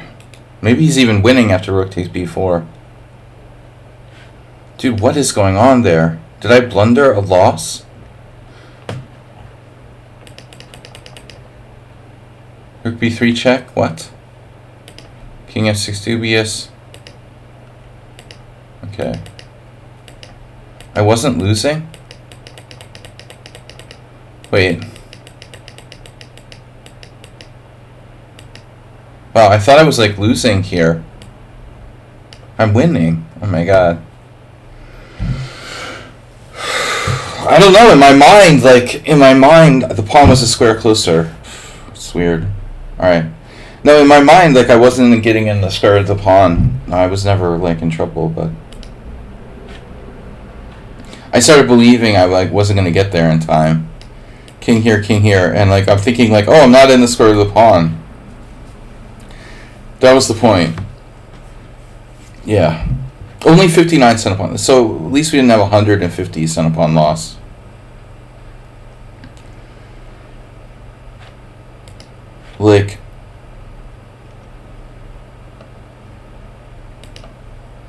Freeze Nielsen. Yeah, I played exactly like him. The one of the godfathers of this opening. Jens Un, Freeze Nielsen, Danish player. There's brothers, and I don't know which one is which, but one of them, they all play weird openings. One of them's higher rated, one of them is medium.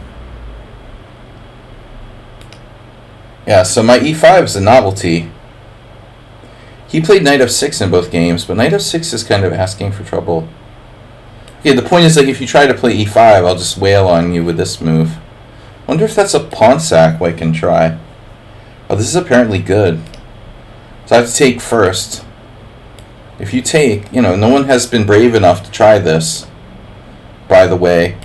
God forbid, someone's not materialistic and sacrifices a pawn. Knight d3, queen d3. Oh, rook d1, nice. There's some cool stuff here. The Kraken is interesting. There's a lot of cool ideas. So you're fine until you make this insane move, knight d2. I thought you would do something like takes, and knight e2. And then, we both take each other's pawns. Maybe. This isn't particularly good. But, this was crazy. You got back to an equal position.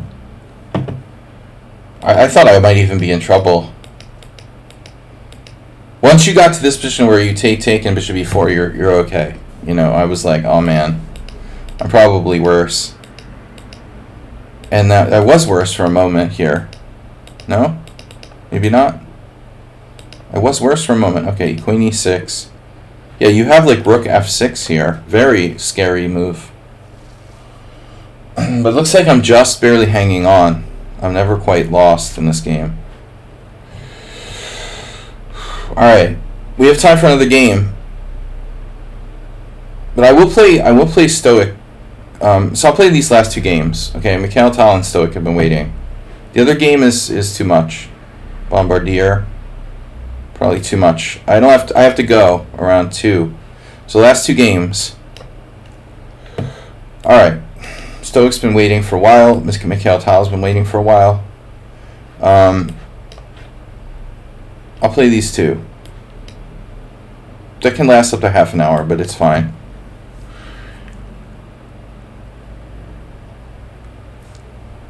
Well, he is down a pawn. I mean, he was down a pawn. So, bishop e7. I've been having good results with this boring attack. Do you look up your games if you play this variation and it's like Carlsen? And you're like, yep. This is the boring attack, alright? So now we transpose to Pilnik or whatever. Very easy to play, very solid. I played this position a couple times now in online games. But it's not clear if white should play like knight g3 or knight e3 because they're both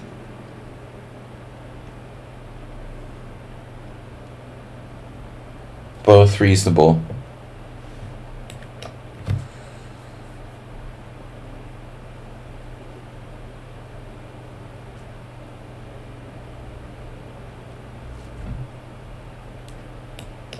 I can do that.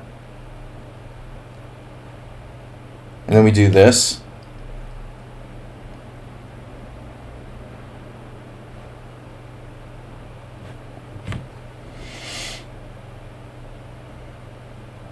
Damn, he's really trying. Okay. Now, do we go for knight g4 or do we like take on d5? Take on d5, take on d5, take on d5. Queen takes d5, then d4. But I don't feel like I have an actual threat in that position. If I play knight g4, I win control of the d5 square or something like that. Thanks for the game.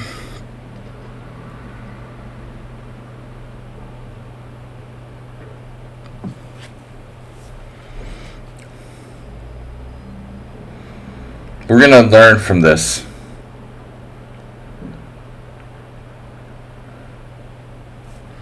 Learning from my mistakes.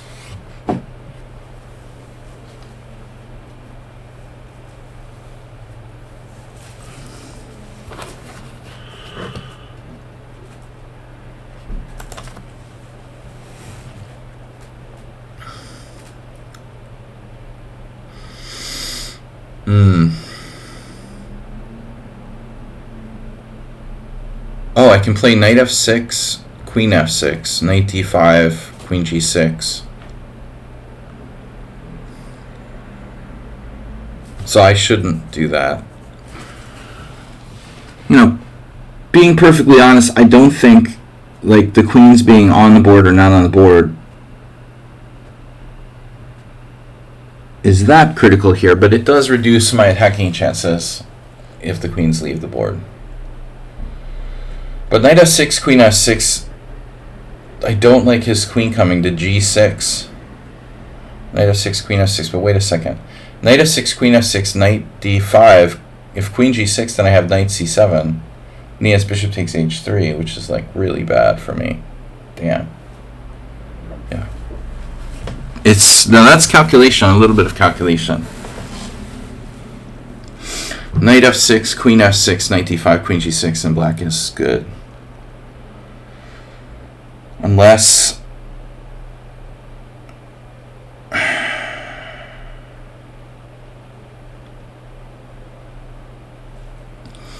use 5 seconds for the whole game.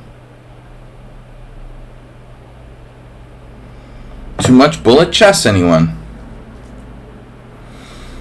Why are people playing chess if they're allergic to like using time? I don't understand that.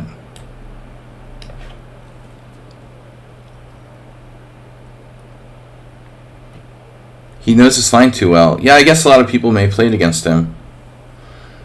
Most people don't really know what they're doing.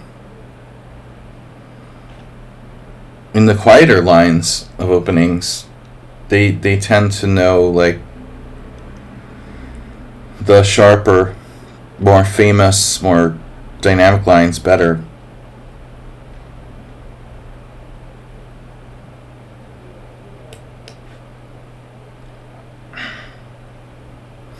But Mikhail Tal doesn't want to trade queens, I guess.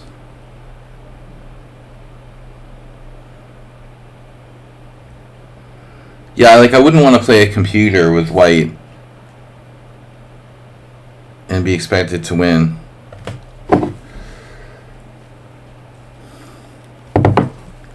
or a really boring style 2375 player or something.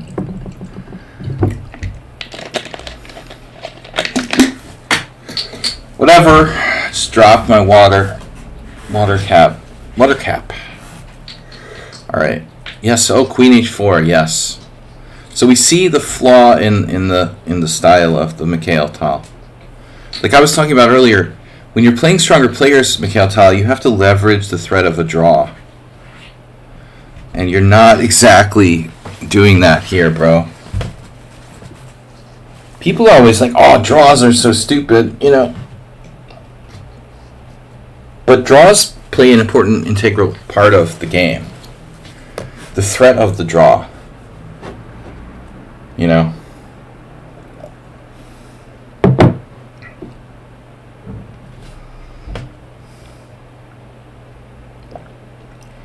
Queen H4 has to be a really bad move. You know, you should trade queens there and be happy, you know, that you have chances to draw, I think.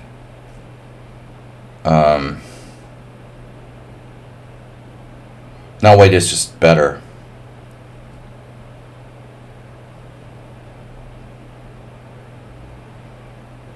Black doesn't really have attacking chances. He just has like losing chances, I would think.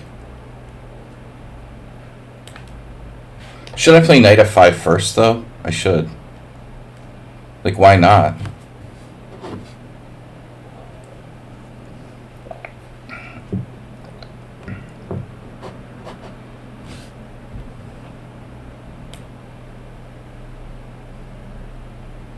No, there was someone that brought up the concept of playing, you know, whether you should take chances against a higher rated player. And I would say absolutely, I give the opposite advice. When I'm the higher rated player, my big fear is my opponent like drawing me. Damn it. I'm having weird hallucinations.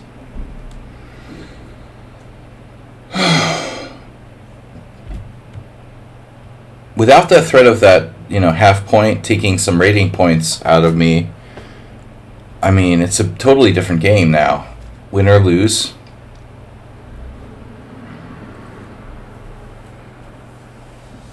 There was the old advice, kind of, I don't know where it first started, that you should, like, I remember being a class player, like, maybe 2000 or 1900, when I first heard this concept of, like, you should take chances against higher rated player. Kind of the Hail Mary style thing where, you know, the low rated player has better chances in a random situation. I honestly think that, like, stronger players are stronger. You know, maybe more stronger in more complex positions, but it depends on the player, you know. Maybe if it's a very technical player, yes, it makes sense to try to complicate. If the higher rated player happens to be a very, very technical style player, yes, then it makes sense. But I mean, you really need to take the stylistic consideration into take style into consideration. Not every, you know, one size doesn't fit all. It's the opposite of Chess for Tigers, though. No, against Schieber, Spieler, yes, absolutely. Against a player who's purely like technique, positional, you got to play for complications and tactics and try to create chaos. If that's your only chance, you know, unless you're like Mr. Spock or something. Unless it happens that you're both super technical players, and then you're going to lose. That's the problem. Like, you get two players with similar styles, generally speaking, the better one is going to really dominate, I think, in most cases.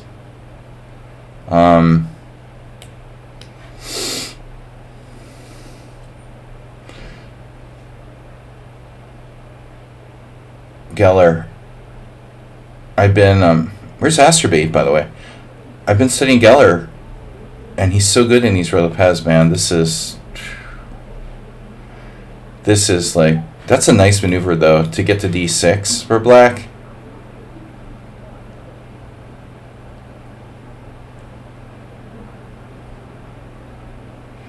Yeah, our friend Schieberspieler is a really, really good positional sort of technical grinder, I would say.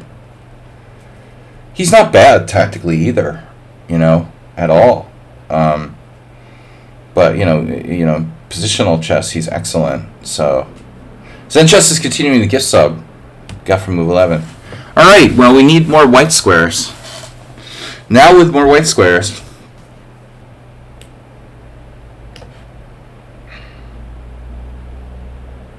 Thank you, Zen Chess. Nice to see you. You're continuing the gift sub.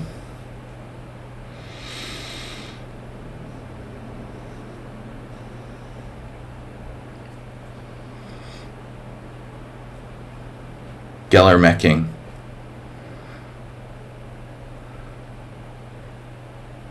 $1970. It's a beautiful game by Geller. He just smacked down mecking. So G5, I'm almost trapping his queen, but not quite gonna do it. Not gonna do it. So now we have to decide.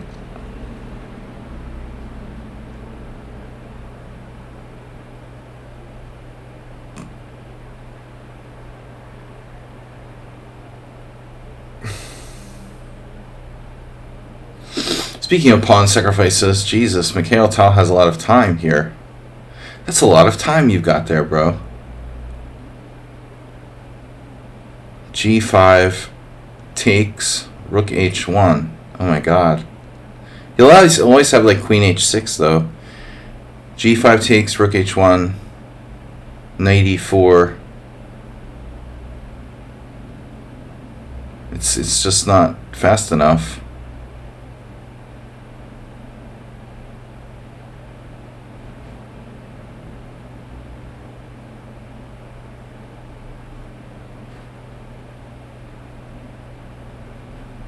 Alright, bishop e3.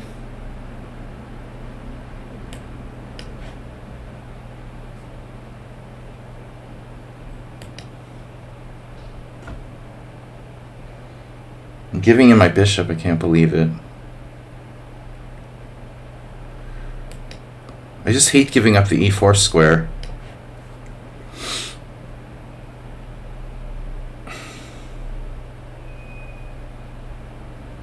Yeah, bishop. The computer would probably keep the bishop.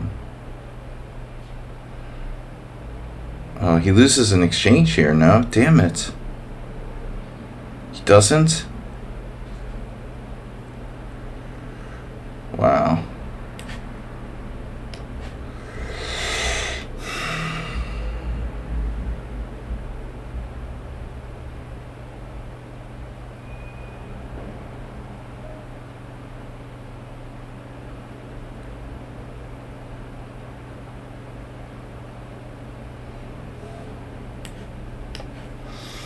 He's got no games. 339 games.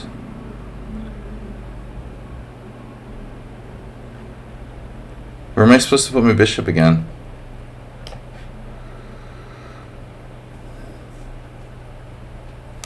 Unbelievable.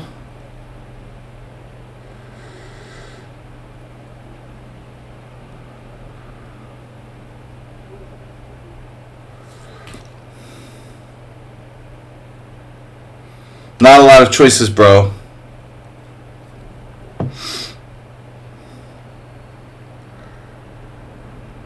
All right.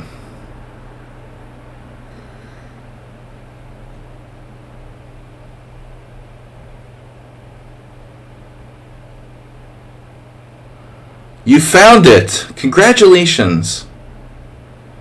You're the next contestant.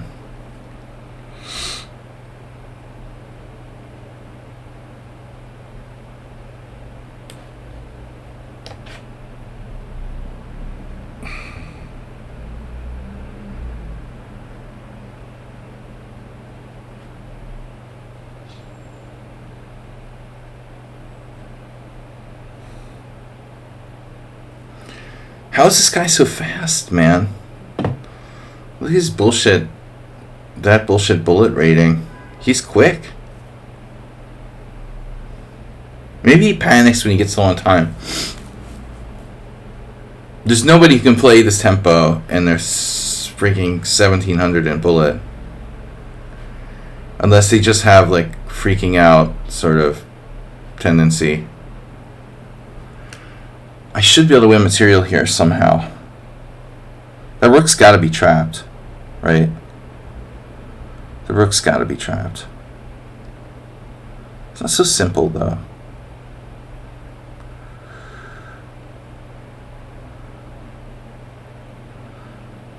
There's also kingside stuff with f6, you know.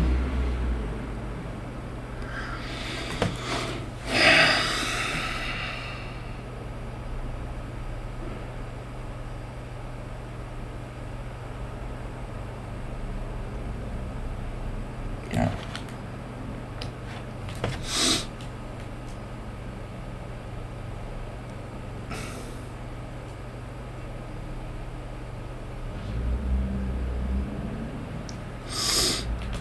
Freaky chick.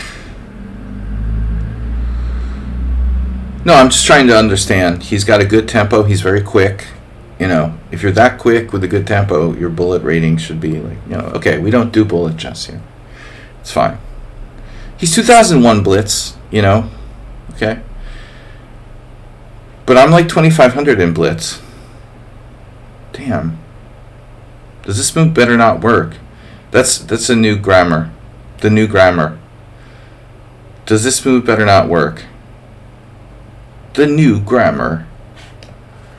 Oh my god.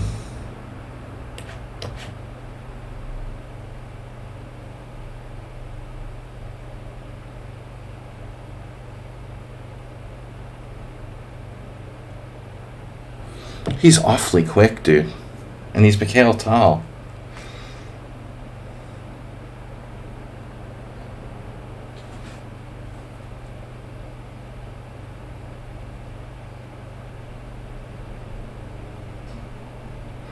Crunchy crunch.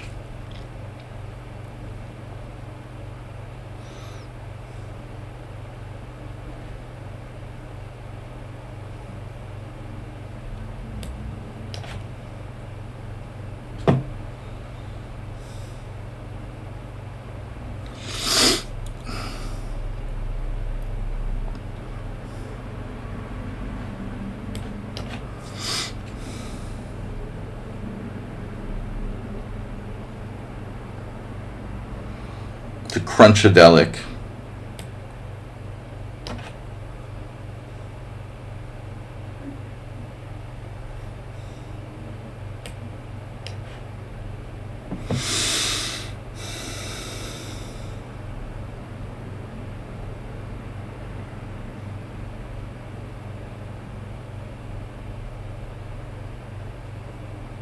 Damn it, he says another good move.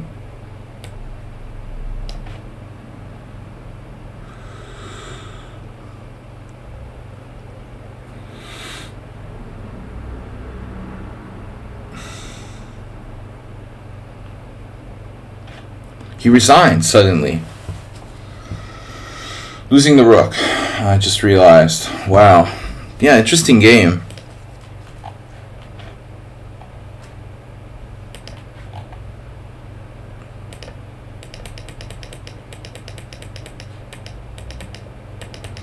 Looks like I had it under control. One mistake, one inaccuracy, but I let him back in the game. This was where we were talking about the computer saying like bishop c6.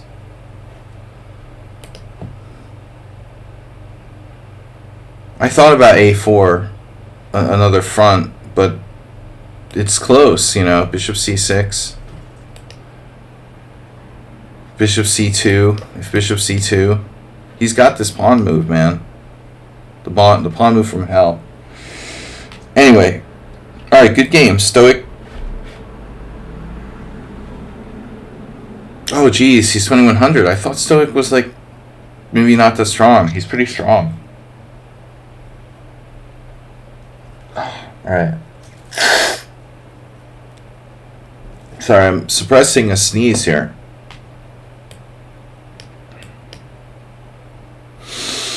I had rook f7. Yeah, but it was In itself, it wasn't enough to destroy him. Rook f7, it was a mate, on rook f7, king f7, queen e6 mate, but it didn't really contain like a secondary threat, so it's just chipping away at his... I'm only like just chipping away at his king side. Yeah, exactly. So I had this... Wow, he immediately goes into like the best line for white.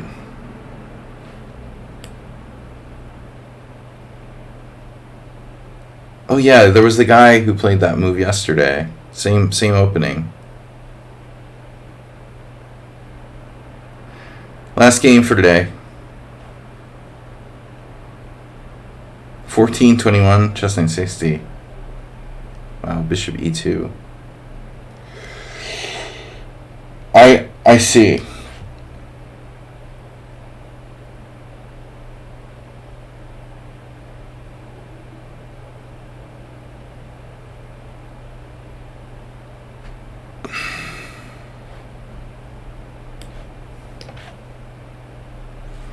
Smooth, perfect for white. Probably you should take with a rook in that position. Here it doesn't seem appropriate to take with the queen. You have the perfect spot to take with a rook there. I think bishop takes c1 almost has to be a mistake by black now in this particular situation.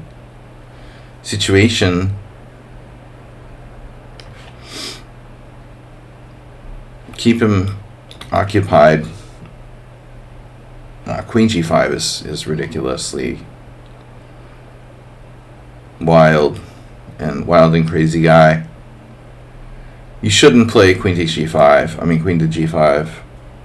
That's totally really unprincipled.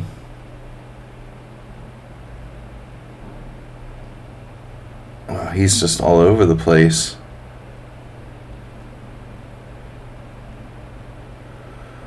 The knight is badly placed in h3, but taking it opens the g file, so I'm not sure I want to do that either anyway.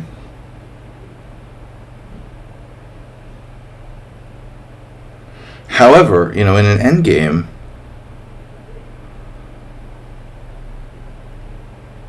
the pawn structure might hurt white quite a bit. I wouldn't mind trading queens either.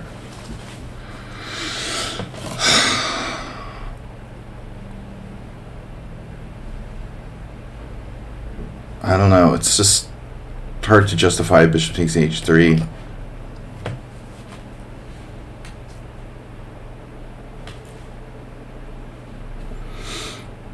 It's just like just so misplaced on the side of the board, and it's my good bishop.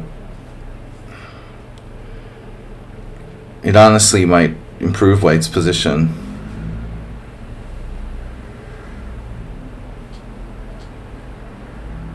But white, white playing like a typical kid, with a high bullet rating. Kind of playing random-ish moves. Not bad, really bad moves, just kind of not pertaining to like a concrete plan. Queen g5, queen e3, now he goes back. Still, fundamentally white's position is sound still. Well, he wants to keep the queen protecting the knight so it doesn't get double pawns now, I guess. The queen's also fairly well centralized. I like it better on e3 than g5. Plus he avoids exchanges of queens.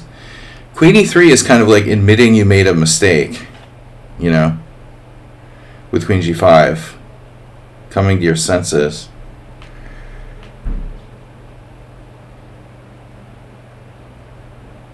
But he made another mistake with knight h3.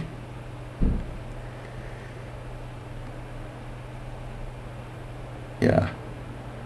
This rook g1, really creative on the fly play. Now he's going to take with the pawn. Also surprising. I wonder how much I can get hitmen to like kill the people who slammed their doors for. I have the shades down. I should not be able to hear the door slamming from the second floor. They have to really slam the doors hard. You know, I'm annoyed. I know I'm annoyed. This is how you need to check yourself, by the way. Like, if you're annoyed by shit like people slamming their car doors, you probably need a Xanax or something. I think it's important to keep a check on yourself. Because if you're annoyed by shit like that, he's going to play G4, isn't he? You're probably just...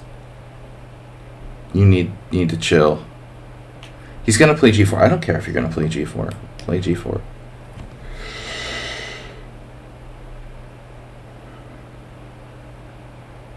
Wow, dude. This is a really bad move.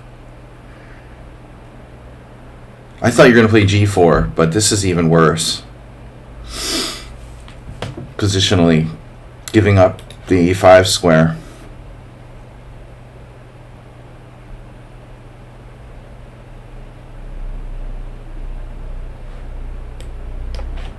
I don't care if his knight gets back in the game. This is very bad.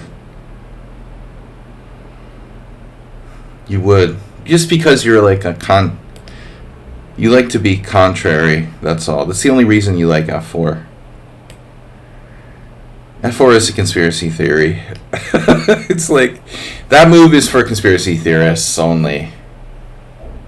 You like it because no one else likes it. You know, you just want to be like, you know, going against the grain. You only like it because you know it's bad and you want to be different. To dare to be different.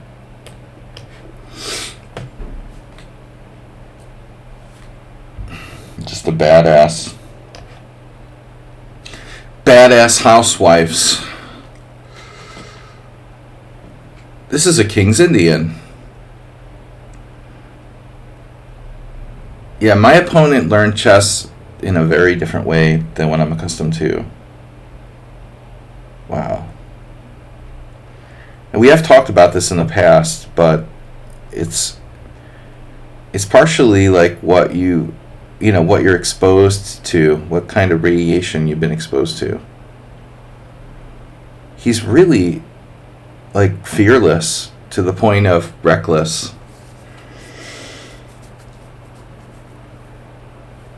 Do you know what that means? We've talked about this, those of you, we've talked about this a lot. It's connected to like you're not playing strong enough opponents. If you play this like aggressive recklessly, because you're gonna get beat down real bad. Wendy, honey, I think you hurt my head real bad. You better get beat down real bad here. A3. How does that work? You got G5. Better not work. I better have something here. If I don't have something, I'm dead. Knight G3 check. Knight B3 check. You got that calculated?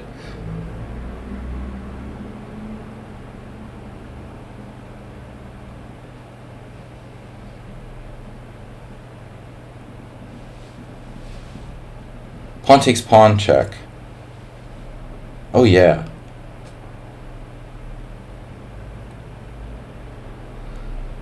So you got to do something. He's like super fast, too aggressive. It's typical, standard Home Alone player. I'm a kid, that's my job. Wow. Now what do I do? Why do I never have any tactics? How about B5?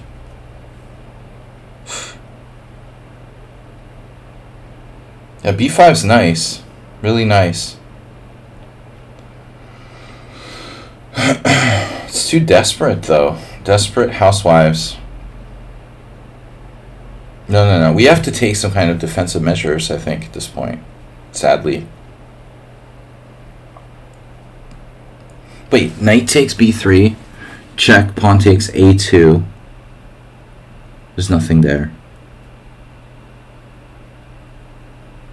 Weird.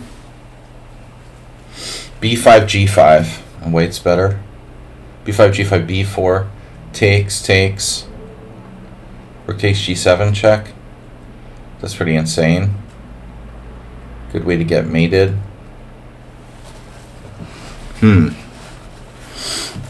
I do like f4. I do. You're insta-moving king c2? Really? What is going on?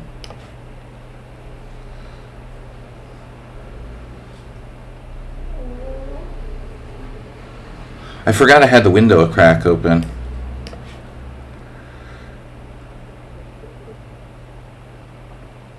Window cracking. We're window cracking here.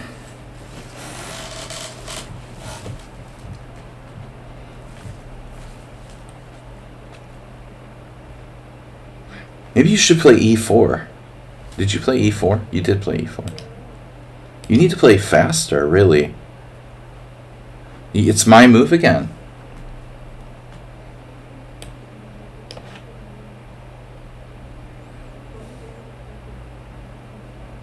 What? All right.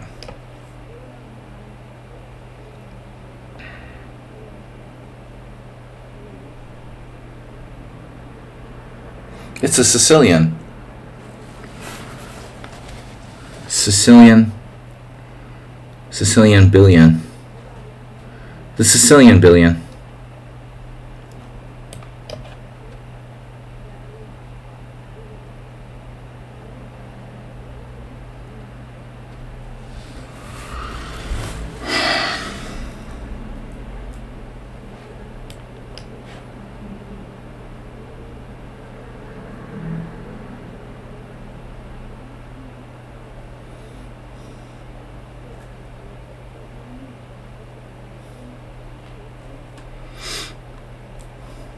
My queen was trapped?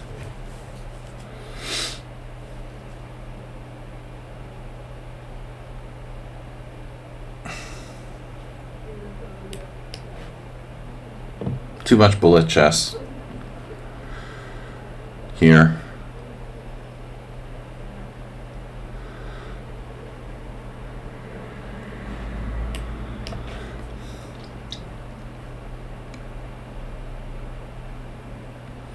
Serious sickness with the bullet chess going on in the world today.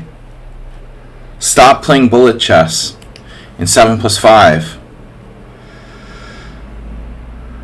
You have bullet chess illness, bullet chess disease.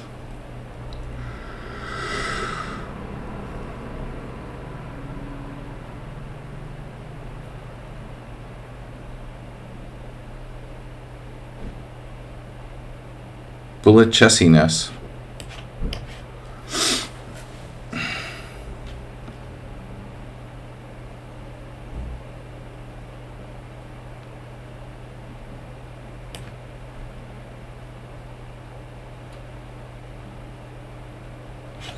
Where do I want to go? Wow. I'm just going to lose on time. This is weird, dude.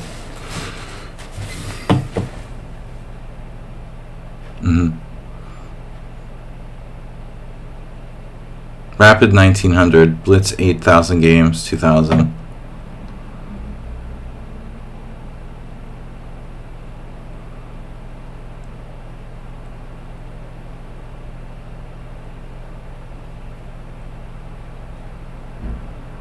Like, dude, how would you not be, I don't know, 2400? You're this fast. There's a Porsche across the street. I think that's what that is. Listen to the engine purr.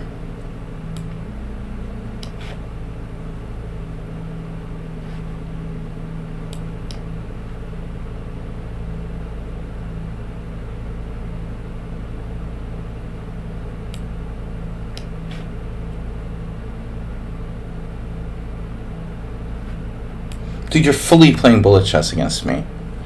Why are you doing that? You just don't listen. Nobody listens. Why do I wonder?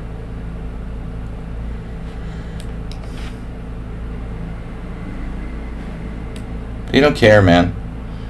They'll take your experience and beat you down with it.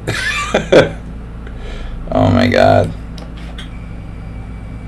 He's just going fully bullet mode.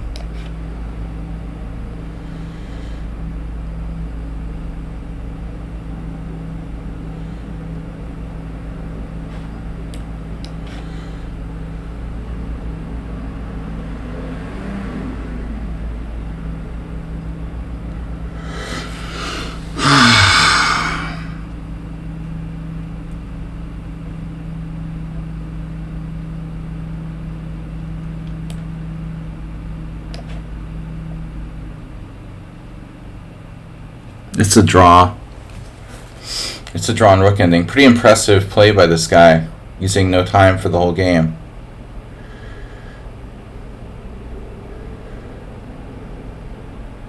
It's only a draw. It's a draw rook ending. I mean, dude defended cold-blooded. Virtually no time. Even this move is playing for a win on time, kind of, like, he's gonna win on time now. And a drawn rook ending. There's no way you're 1900 playing like that. That's ridiculous. And talking like a noob.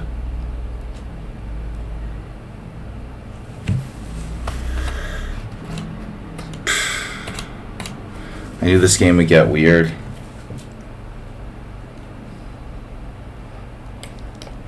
He's 1300 feet, eh?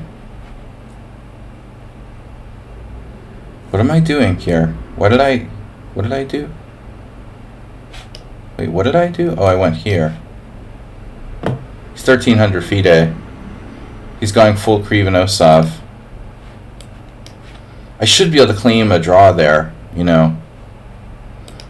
You played like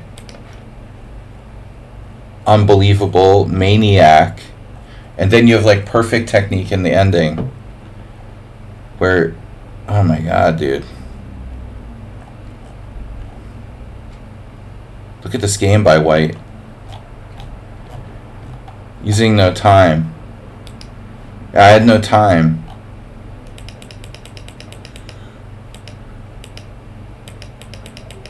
Wow, this is so weird. I mean, you played like totally unhinged. Totally unhinged. And F4 is like horrific.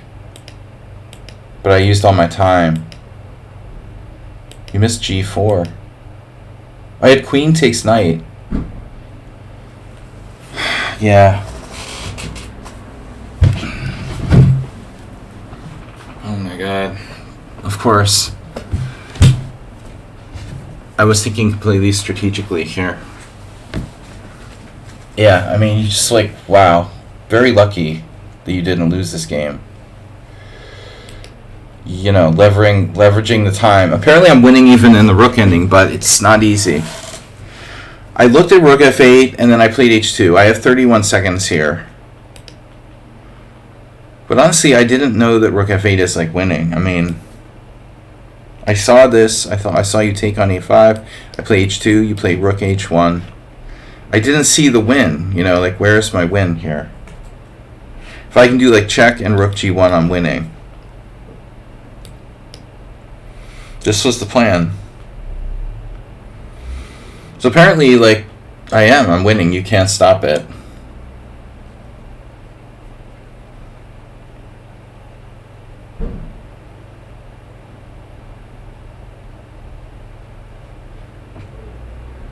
He had an amazing, it was amazing. For one moment, he traps my queen. Is that what you're saying? B4? Wow. So I missed that this works. 1, 2, 3, 4. Yeah, I mean I'm mentally like gone. 1, 2, 3. I missed queen takes f4, and I still have it, right? But I also can't count. You know, it's like takes, and I'm just totally winning.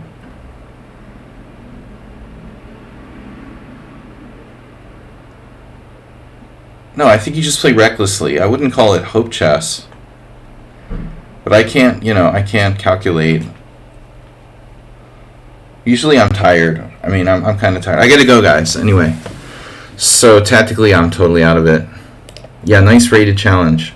I gotta go. It's late. Bye-bye. Nice knowing you. We'll see you tomorrow night, tournament. I can't calculate one move.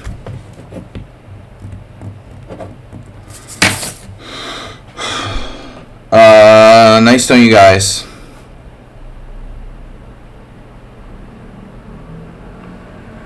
Good advice, Arsenal. Thank you, bro. Bye-bye, guys.